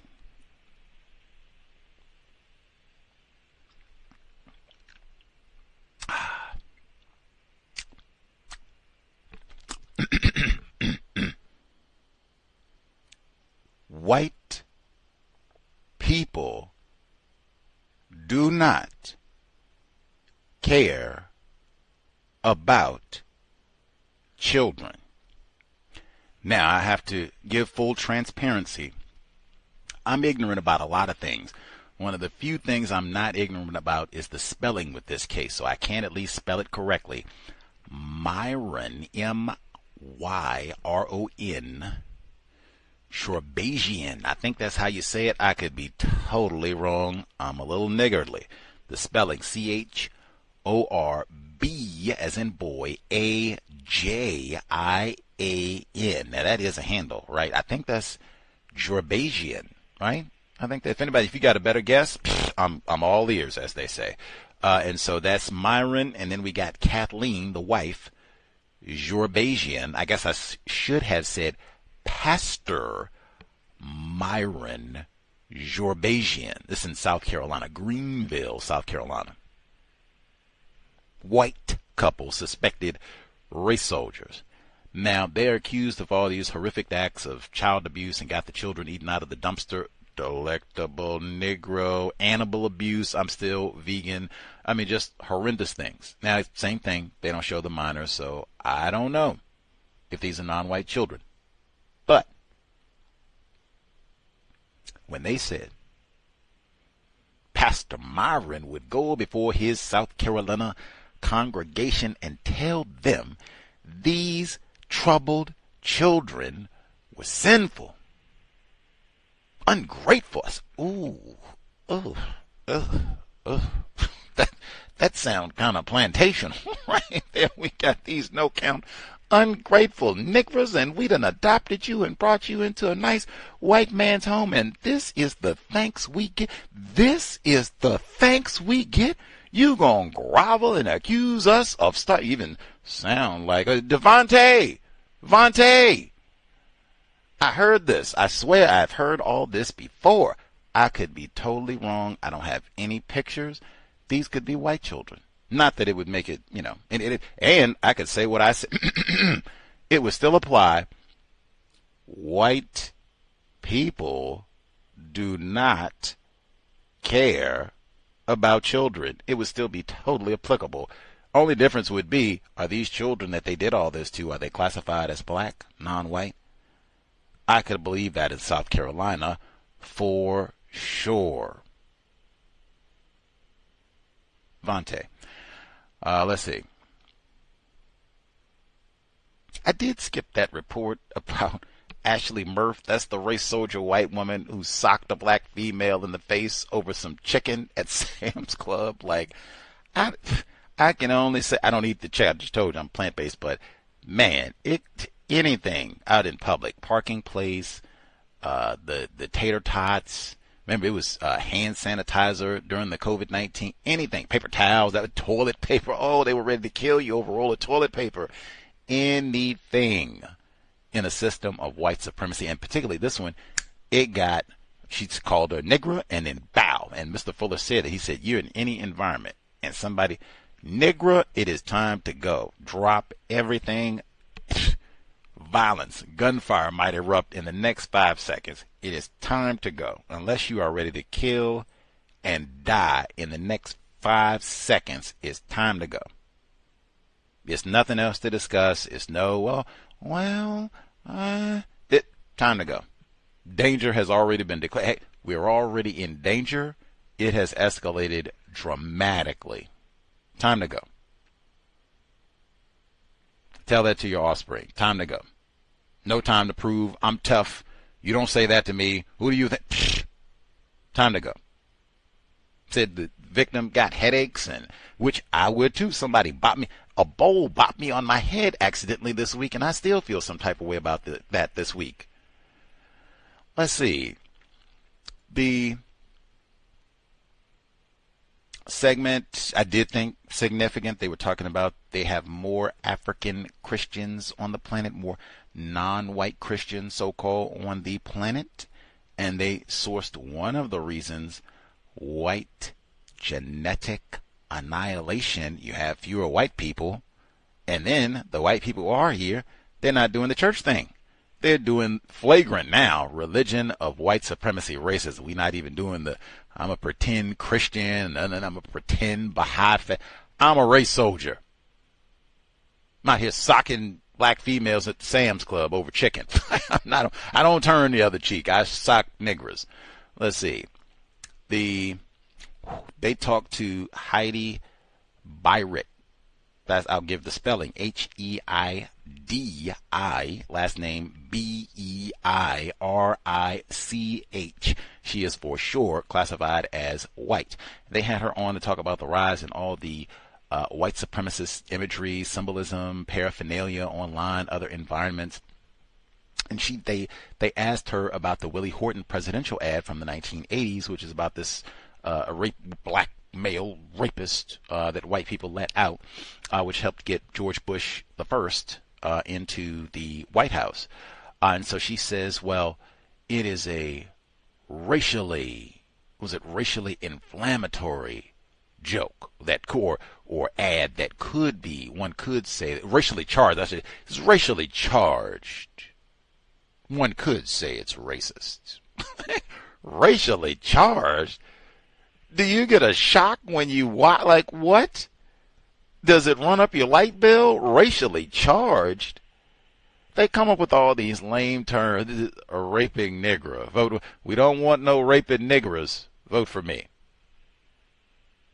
I guess one could say that's racist. I'm not going to. I'm going to say racially charged.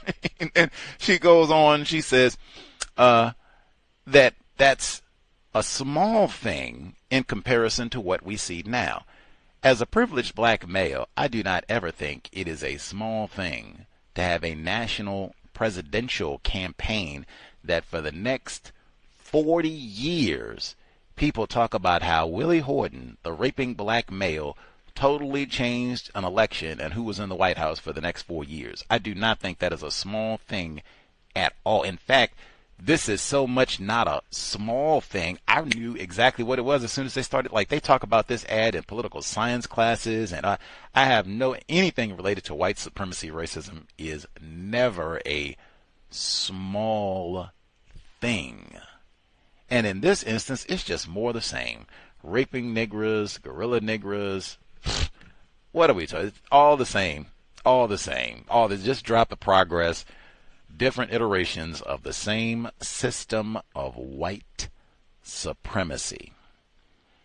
She talked about Woodrow Wilson. She said we had a racist president. Which one is not, other than Obama? Which one is not the racist president? I would wait for the answer from Miss Byrick. She said we didn't have the mainstream racist imagery and such as we do now. I said if you go back to the 90s, mid-90s that they're talking about, I thought you would have Rush Limbaugh right there in the center. I've never heard him described as a modern-day John Brown.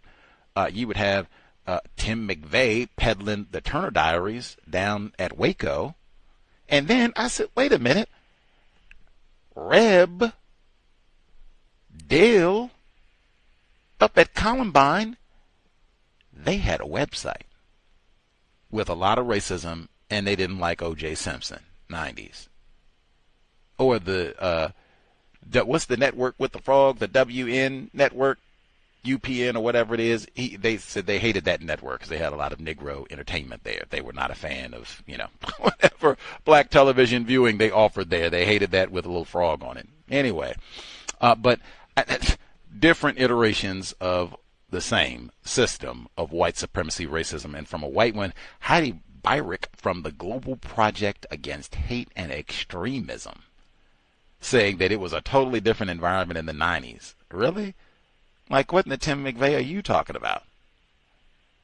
Different environment. Anyway, they had the case of Travis Michael Bond, who terrorized the black female with the air horn and yelled at her. She was in her vehicle and said that that's why police have problems with you black people, as he continued to terrorize her. And then he, gets prosecuted for all this, but he doesn't get any jail time. He goes to court and he doesn't apologize to her publicly in court. He just thanks his attorneys and all that. So thankful I don't have to do no time in greater confinement and, whatever that old, that's why them police don't like you niggers. Like, what in the world? Like, man, and that's another one where pulling out the phone, because that was one where she pulled out her cell phone. I've said that for years because I've seen so many cases like this over the years. You pull out your cell phone, it does not necessarily make you any safer or help you in any way. It might even cause the white person to escalate. And the same way I phrased it, it might cause them to conclude, oh, Negro wants to film, I will give you something to film. And then they really go to work. Like, I've seen that many, many times. Racist males, where they just, get more volatile, more terroristic when you whip the phone out. So I'm still a big advocate of Mr. Fuller, distance. Let's get out of here. Then you can make your report, whatever else you need to do. Staying there to record, even that can be very dangerous with people classified as white. And then the passing of Jesse Jackson Sr., I will say, I know that many non-white people, as is typically the case, we have very different opinions about the system of white supremacy racism, and we are generally, black culture is conflict with other black people. So I know lots of people are not fans of Jesse Jackson and do not agree with his methods of responding to the system of white supremacy racism. That said, Mr. Fuller did say, resist the urge to criticize. And I think this would for sure, especially when someone passes away, but even beyond that, like, man, Mr. Jackson, with over 8 decades of time on the planet as a victim of white supremacy, and then well over 50 years of that time doing whatever he did in response to the system of white supremacy racism. Like I said, he was in Milwaukee after Jeffrey Dahmer's arrest, and from I haven't seen any reports of he came down here and embezzled money and messed over black people and didn't help out. I didn't see any reports of that, where he came to be helpful, constructive to black people that were there. I did find reports. I made an error. Melba Tolliver, the black female reporter who went natural, stopped chemically mutilating her hair, they got news reports and such talking about that when that incident happened on television, and Jesse Jackson's support of her, his support of Nelson Mandela and combating apartheid in South Africa. Like, yeah, it's a pretty lengthy like Jesse Jackson lived longer than a lot of non-white people who, say, I don't support Jesse Jackson or agree with his views. Fine. Let's put up his record of response to racism, white supremacy against most of the non-white people in the known universe. Like, what have you done to respond to racism, white supremacy? None of us have solved this problem, so that's number one. And then two, like the attempts. What's your record? Don't have to agree with other victims of racism, but certainly, I would hope, because even this illustration, I saw some folks and they remembered the first thing that was mentioned upon notification of his passing was his comment about wanting to chop off President Obama. Well, he wasn't even president at that time. Senator Obama's testicles for talking down to black people, which would end up being a recurring theme in his presidency and beyond, even with Kamala Harris when she was running for office not too long ago. Anyway, certainly that is an important moment that many folks remember for lots of reasons. But I would hope any victim of white supremacy who passes, especially when we pass, that the first, maybe even not the second thing that gets brought up is a moment where we were not our best.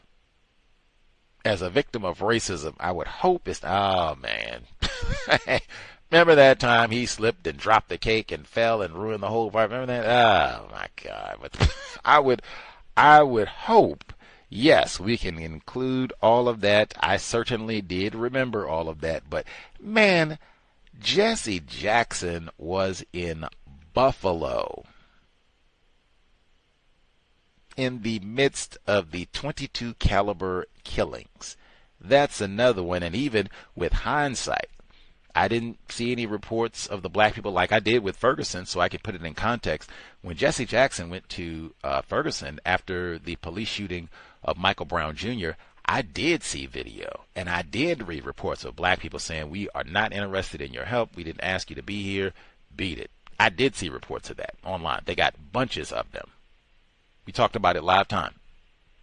I didn't see that with Buffalo. I did not see black people saying, get out of here. We don't want you here. Nobody asked you to be around here, just trying to hog the spotlight and do, nonsense. It seemed like they were appreciative of him coming in the midst of the .22 caliber killings that would last for another 6 months after he left. And as I said, even with hindsight, because that they posted, Buffalo historians in their YouTube channel, they reposted that video of Jesse Jackson coming to Buffalo after his passing this week, and with historical comment decades after the event, black people in Buffalo talking about why that was important and what it meant to them, him taking time out of his schedule and put Buffalo on the national spotlight about this horrendous case that we did talk about. And in fact, that was the section where he talked about context. That's what we did when we talked about the 22. We used that event to put the 2022 Tops massacre in context. Mr. Jackson being exactly right. You need context to get a thorough understanding of why these things happen, what is going on here, and then we can figure out what to do about it. Context.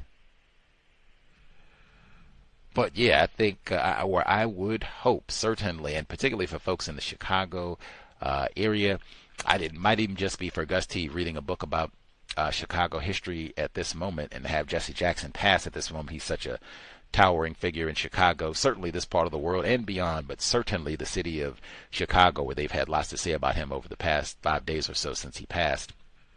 To be reading about Chicago and have him pass at this moment has been symbolic as well for lots of reasons. Anyway, if folks have been hearing things about Jesse Jackson, remembrances, man, his life, you can learn a lot about the system of white supremacy racism. Time with Dr. King, I mean, it would be so much. Getting the FBI file on him, it would be a lot to study, learn, review the life and times of Jesse L. Jackson Sr. Anyhoodles, but if folks have been hearing things about Mr. Jackson, yay or nay, let us know. The number 720-716-7300, the code 564-943 pound. Press star 61 if you would like to participate. I did think of Mr. Fuller this week. In addition to the passing of Jesse L. Jackson Sr., I thought of Mr. Fuller with Robert Duvall passed this week. Suspected race soldier Robert Duvall, but Robert Duvall was Tom Hagen in Godfather 1 and 2. Mr. Fuller talked about that film all the time. Somehow think he would have at least acknowledged, like, oh man, Tom Hagen passed away this week, man. Godfather, you can watch Godfather, learn all about white supremacy, racism, but that the concierge for Don Corleone, later Michael Corleone in the second one, but Tom Hagen passed away. Interestingly, fun fact, Robert Duvall was also Boo Radley in To Kill a Mockingbird. What is To Kill a Mockingbird about? Raping black male. And Robert Duvall played the hero police officer in the amazing 90s film. We were just talking about the 90s. The amazing 90s film Falling Down, starring Michael Douglas and Robert Duvall. Oh my goodness. Dr. Francis Cress Welsing had Neely Fuller Jr. at the Welsing Institute in the mid-90s when this movie was released. It might have been Black History Month. I think that movie might have come out around like wintertime of 1993 or so. But anyway, she had Mr. Fuller at the Welsing Institute, and during her introduction, she mentioned that this movie was being released, and she talked about the white supremacy racism of this film. A white man with a gun. The first, I think, 2-3 people that he terrorizes are all non-white people. All of this about violating a restraining order against the mother of his child and his white daughter, where I guess I could say it again, white people don't care about children, but whatever. Falling Down, Robert Duvall, he was in that one too. If you need your list reading more important than watching television. But for Neely Fuller, if you need to go back and watch Godfather or To Kill a Mockingbird even, you could add Falling Down. Dr. Welsing did talk about that film and white supremacy racism, as has Gus T. That's the one where they got the scene with the black male. He's out in front of the bank, privileged black male, and he says, I tried to get a loan. They told me I am not economically viable. He has his sign. He has that printed on it in big black letters. And Michael Douglas's character comes by with his bag of guns, comes by and sees the black male. And the black male, of course, gets arrested immediately. And even the irony in that, this white man, at this point in the movie, he has been terrorizing the whole city all morning long. Like, he is, at this point, he's like shot up a McDonald's. He shot up a convenience store. He shot up a just group of or a gang of non-white people, if you want to say, but he shot them out in broad daylight in the street. Could have been, innocent bystander shot and all. He's all of this carnage, and I think he's killed some folks, sent people to the hospital and all of that. Police can't get him. Black male with a sign saying, "I'm not economically viable," arrested immediately. And as he's being led away, he looks to Michael Douglas's character and he says, "Don't forget me." And Michael Douglas with his duffel bag full of guns. "I won't," looking like Tim McVeigh. And they drive off with Leroy in the back. His name is not Leroy, but anyway, falling down. And it is applicable to now, like genetic annihilation. Anyway, let's see. Folks who have commentary to share, thoughts on the passing of Jesse Jackson and or other matters. Let's see. Retired firefighter in Florida should be with us. Ocala, that's down close to, make sure I get his name, Reverend Leroy Johnson, down close to his neck of the woods. But retired firefighter in Florida should be with us. Greetings, everyone. Gus, I want to qualify what mostly I would like to speak about. According to today, you basically state to bring up things that happened during the week. But the main thing that I have to say is didn't happen this week, but it happened on February 21st, 1965. Do I have your permission? Let's hear it. Yes, as you probably know, and most people who are listening probably knows, on that date, 61 years ago, at approximately 3 o'clock p.m. Eastern Standard Time in New York City, Minister Malcolm X was approaching a podium, and a argument broke out, and gunfire started, and where he was mortally wounded. I have here primarily by shotgun and pistol fire.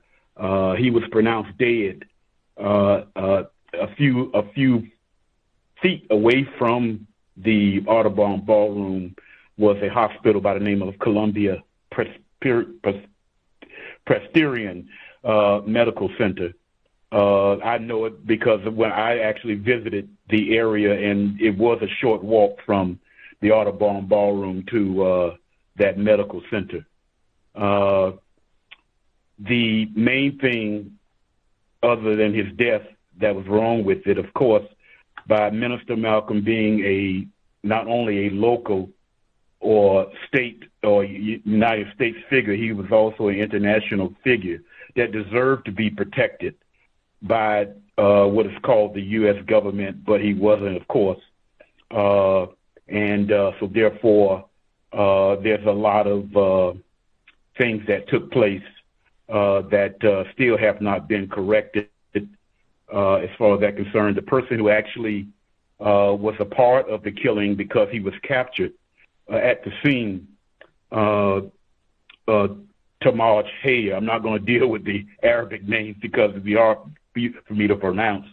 He actually mentioned the 4 other people that was with him in the murder of Minister Malcolm, and their names were William Bradley, Leon Davis, Benjamin Thomas, and Anthony Heyman.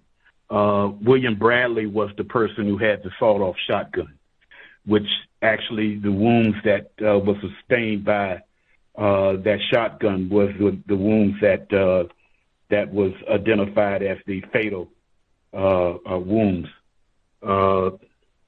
Mr. Davis was the other person with the pistol, along with Mr. Hayer. And the two people, Leon Davis and Benjamin Thomas, were actually the two people who were arguing, faking like they were arguing anyway. That caused the attention from the bodyguards. The person who fired the deadly gunfire, he actually lived a life afterwards that was very public. He was known by the present senator from New Jersey, Cory Booker, and he lived the rest of his life very popular. He was a very busy person in Newark, New Jersey at the time, including had a boxing gym at that particular point in time. The lawsuit that was initiated by the children of Malcolm X mainly, it still is alive and well and going on with the idea of law enforcement levels like New York Police Department, FBI, and the CIA, as far as really not assisting, protecting, and making it easy for Minister Malcolm X to get killed. And that's what my thoughts was for this week. And as far as Mr. Jackson is concerned, he is one of the last of those members of the Southern Christian Leadership Conference, that organization, that was formed primarily because the National, I think, Baptist organization was not going to contribute enough funding for the efforts of the Reverend Dr. Martin Luther King and what they were attempting to do in their version of ending the global system of racist white supremacy. So they formed their own organization called the Southern Christian Leadership Conference. But Reverend Jackson is one of the last. There still is a couple of more, and I'm going to mention specifically who they are: Walter Fauntroy and Andrew Young. And I'm happy to say that both of them are 93 years old. And that's all I have to say, and thanks for listening. Much obliged. Thank you for sharing. Retired firefighter in Florida. Certainly appropriate for the day.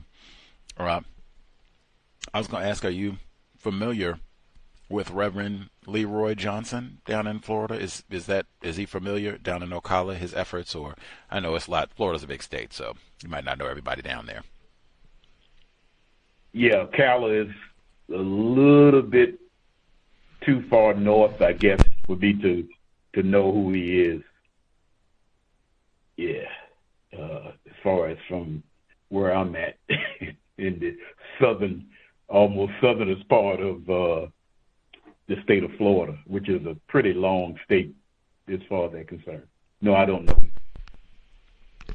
Right on.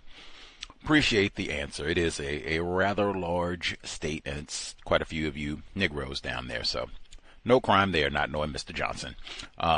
Very appropriate, though, with Minister Malcolm X. And we just talked about some of that material with Dr. Joshua Clark Davis in his book, Police Against the Movement, where he talks about, because we had talked about the FBI COINTELPRO component of the tracking of Minister Malcolm X, but his book focuses on local police departments and them doing the same thing. And he focuses, it gives lots of detail about the local police officer being right there and doing CPR with Minister Malcolm X. while he's being assassinated, and how this pattern repeats itself with Minister Malcolm X. They have an officer with one of the local Tennessee departments who's right there with Dr. King, and these people end up being closely integrated into the so-called circle of Minister Malcolm, Dr. King. Just race soldiers are diabolical, and they're probably not going to be any secrets, and the so-called agents or what have you, seems like they can make them faster than we can pick them out, if we pick them out at all. So all of that to be kept in mind. Brothers, sisters, even maybe particularly on a day like today, and making sure if Minister Malcolm does mean something, hey, maybe read some of these books that talk about him. They got Malcolm X's autobiography on many, many top 10 book lists, so hopefully folks have read that. But there's newer scholarship, other scholarship. Matter of fact, I'm reminded one of the books that was on some of the top 10 book lists from earlier, Carl Evans, The Judas Factor. That is an amazing book. We probably should have read it on the Catherine Massey Book Club at some point. Still can, I guess, but amazing book. In fact, Carl Evans, he was one of the researchers who helped the Netflix documentary series where they talk about the exoneration that retired firefighter was just mentioning, where they talk about the wrongful imprisonment of Muhammad Aziz and Khalil Islam, where they spent all these years, decades, in greater confinement when they knew these two black males specifically did not have anything to do with this shooting, and they didn't get their convictions exonerated until 2021. One of them had been deceased by then.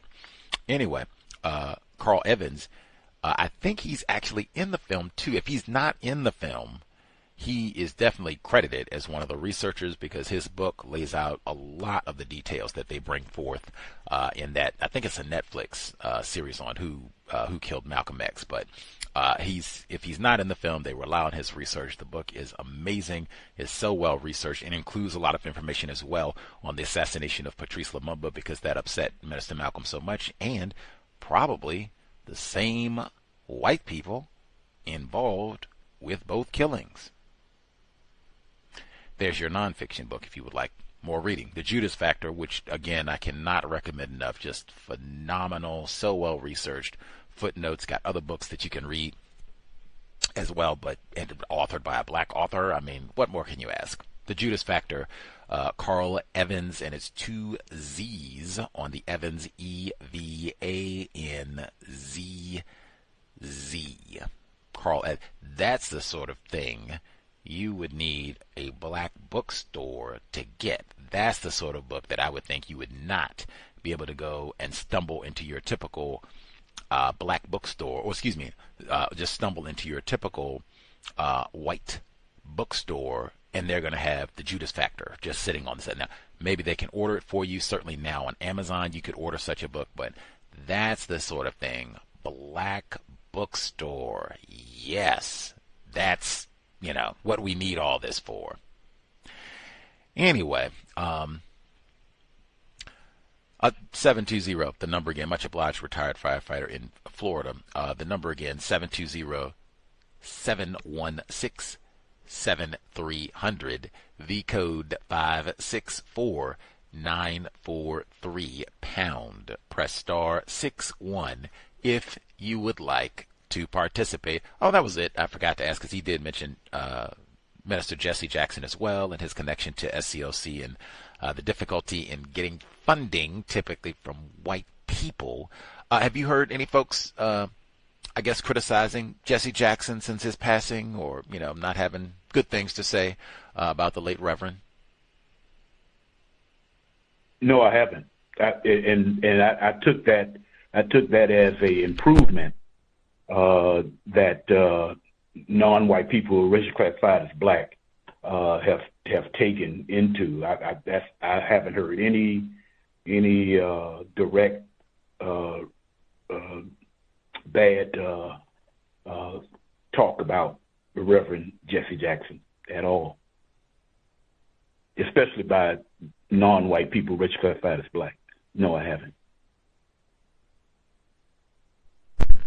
Love it, love it, love it. Black self-respect. blacks, we do not agree with most other non-white people, so that's not even important. I think, unless I've been totally misinformed, at minimum, Mr. Jackson, victim of white supremacy. And then he seemed like he spent a number of decades at least attempting to replace white supremacy with justice. He failed, but that's the case for all the non-white people thus far. So no reason to, jump up and down about Jesse Jackson, what he did or didn't do. We can get to it and solve the problem. He would actually, I think, be appreciative about that. Like, man, get all this over with so we can move. He has children and grandchildren, so I'm sure he would want that. Get all this done so we can move forward, and then say something nice about Mr. Jesse. I think we can do that. And like I said, he was involved in so much. Like, man, I had to remember, if we hadn't studied the .22 caliber killing case, I would not have remembered, like, oh yeah, he did go to Buffalo. I think he had like 5,000 people crowded around him in Buffalo, and to talk about racism. You can go back in the Catherine Massey Book Club and hear all of that in detail. Even, I think we had some of the other audio of Jesse Jackson being in Buffalo in the midst of all of that mayhem in 1980. That's 4 years before he ran for president. Any hoodles, we will be here tomorrow, 8 p.m. Eastern, 5 p.m. Pacific. That's Sunday, February 22. And then Monday, now we'll be here early on Monday. Let's see if I can see what time difference we are working with. Let's see. Oh no, that's a little bit, that's terrible. Okay. So I think we should be here. I told you the time differences kill me. I think the time difference for Spain, it is a 9-hour time difference for Spain and myself here in Seattle. So we will be here on Monday. The program time will be 1 p.m. It'll be way early. Oh, that is terrible. That's the worst thing ever. I hate those early programs. But it is a 9-hour time difference. So we'll be here on Monday at 1 a.m. Eastern, 11 a.m. Central. Oh, excuse me, I messed it up again. Let me try 1 p.m. Did I say a.m.? 1 p.m. Eastern. 1 p.m. Eastern on Monday. 1 p.m. Eastern. 12 p.m. noon. 10 a.m. Pacific. Yeah, got it correct that time. I hate these. Makes my Negro brain work. I'm thankful they have those little websites where it's got the calculator and you don't have to do all that. We will be here Monday, 1 p.m. Eastern, 12 noon Pacific, Central, 12 noon Central, and then 10 a.m. Pacific on Monday. Very early, but 9-hour time difference between here and Spain. But we will be talking about racism, white supremacy in Venezuela. We might even get to racist jokes in Venezuela. And is Maduro classified as white? Might even. Do we think white supremacy racism is involved in the U.S. invasion? Would they be doing this if Maduro was classified as white? Might have to think about that one too. And as I said, we will be here tomorrow to discuss black mental health. I have to make sure I mention Dr. Frances Cress Welsing for our Sunday broadcast, normal time. Thank goodness, even though our guest will be joining us from Australia, normal time, 8 p.m. Eastern, 5 p.m. Pacific, Sunday, February 22. And then Tuesday, and then I'll find out sometime in the next 24 hours or so. Are we supposed to be here Tuesday, Wednesday? One of those days, I think we might also have a broadcast. So I'll double check, make sure, and let folks know within the next 24 hours or so. That's it. Much obliged. I got my voice recorder. Cannot wait to put it to use. constructively counter racist activities. Much obliged. I guess other folks, if you have your voice recorders or what have you, get out there, do something constructive to help us get this here problem solved. Also, make sure I get reading. I guess I would get that in because I have been reading a lot for our guest for tomorrow's broadcast, Sunday, and then our guest for Monday's broadcast. But then I've also been reading just a separate book on my own. Man, oh man. Even sometimes reading bad books, books that I think are not constructive at all, even then, you can learn quite a bit. Read, and I'm even reminded the phrase that Shar Adams used in her book. The phrase was, we was black people, that we're now engaged in more forms of passive entertainment. Even a bad book, to read it requires you to be mentally engaged. What did that person just say? What? What was that word? I've never heard that before. Lots of things like that. What is she talking about? I'm going to go look that up. She mentioned, I'm going to go look that up. She mentioned author. I'm going to go look that up. It requires a lot of mental processing, thinking, following logic, even, assessing to see if what's written makes sense.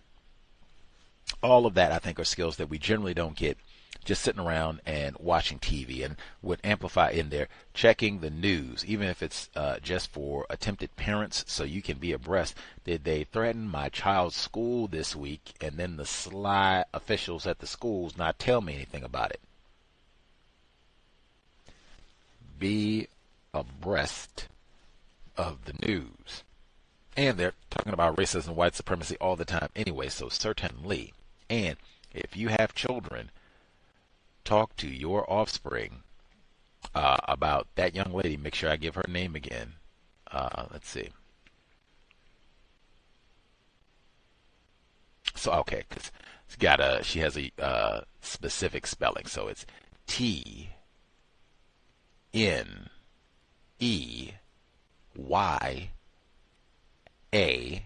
and then her last name, Tovar, T-O-V-A-R. 17 years old. And they're finding body parts. Sade C. Robinson. 48 Hours, the television series, I guess it is, like true crime television series. They are premiering, and I guess I don't, keep up with 48 Hours installments and all of that, but either they already have or they are about to debut the series on Sade Robinson and her murder.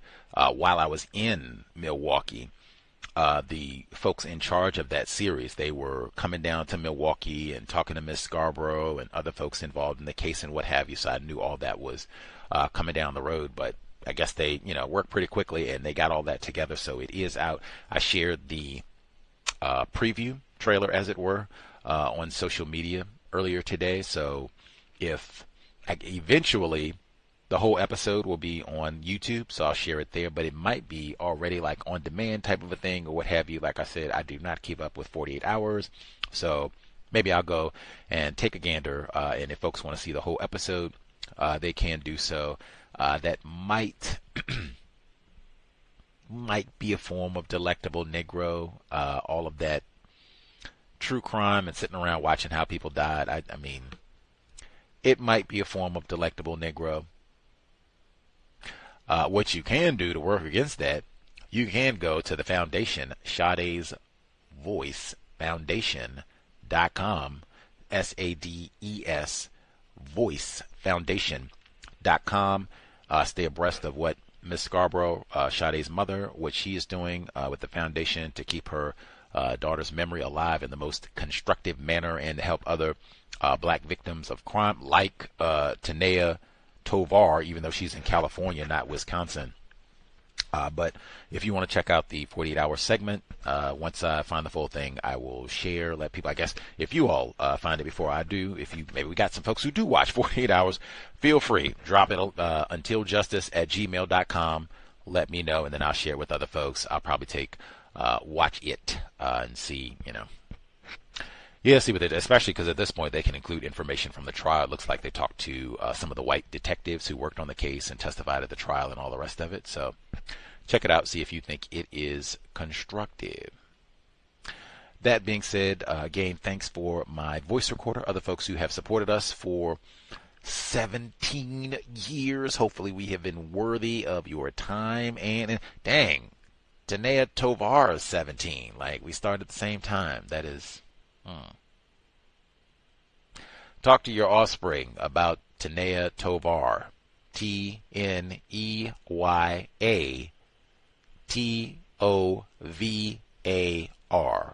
Talk to your offspring, male and female children, about Miss Tovar. The danger, like, I don't know how she ended up with this 51-year-old white dude race soldier.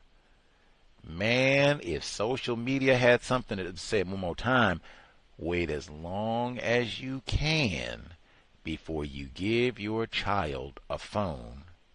And then you have lots of conversation. I would show them these cases. Sade Robinson, Tanea Tovar, it's lots. I would show them these cases. This is what it means to be white. This is the danger. Do you see how old they were? 19, 17. Do you see this?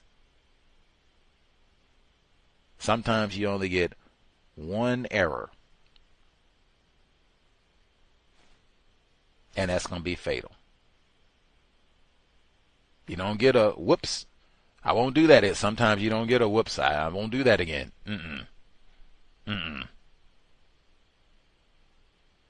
Jeff Dahmer was saying that sometimes you don't get a whoops. I guess you don't drink with every white person who smiles and doesn't call you a nigger. Too late. Talk honestly to your children about racism, white supremacy. That's it. We will be here tomorrow and Monday. Early on Thursday at minimum, I'll update about other program dates for Negro History Month. Sobriety. Oh my gosh. Sade Robinson, he tricked her into going to those bars, man. She was underage. I do not know if Tanea Tovar, if this case has anything to do with alcohol. Way too early to get all the details. Support, her family if they have a GoFundMe or a page or anything like that gets set up. I will share. If you all find it first, let me know, and then I will share. But ooh-wee, if this is something where 51, that's old enough to be her grandfather. If this is one where he swangoed her or, got her to drink something or consume something or whatever, and then kill and hack, like, come on. So, talk to your offspring. This isn't about being a prude. This isn't about morality. This isn't about being new wave African Christians. This is about we're in a system of white supremacy racism. Protect yourself. Sobriety would be best. We need high-functioning brain computers. Creator, we ask that you remind us, stop saying, not all white people are racist. So we end up picking out Maxwell Anderson, Abraham Feinblum. They're not racist.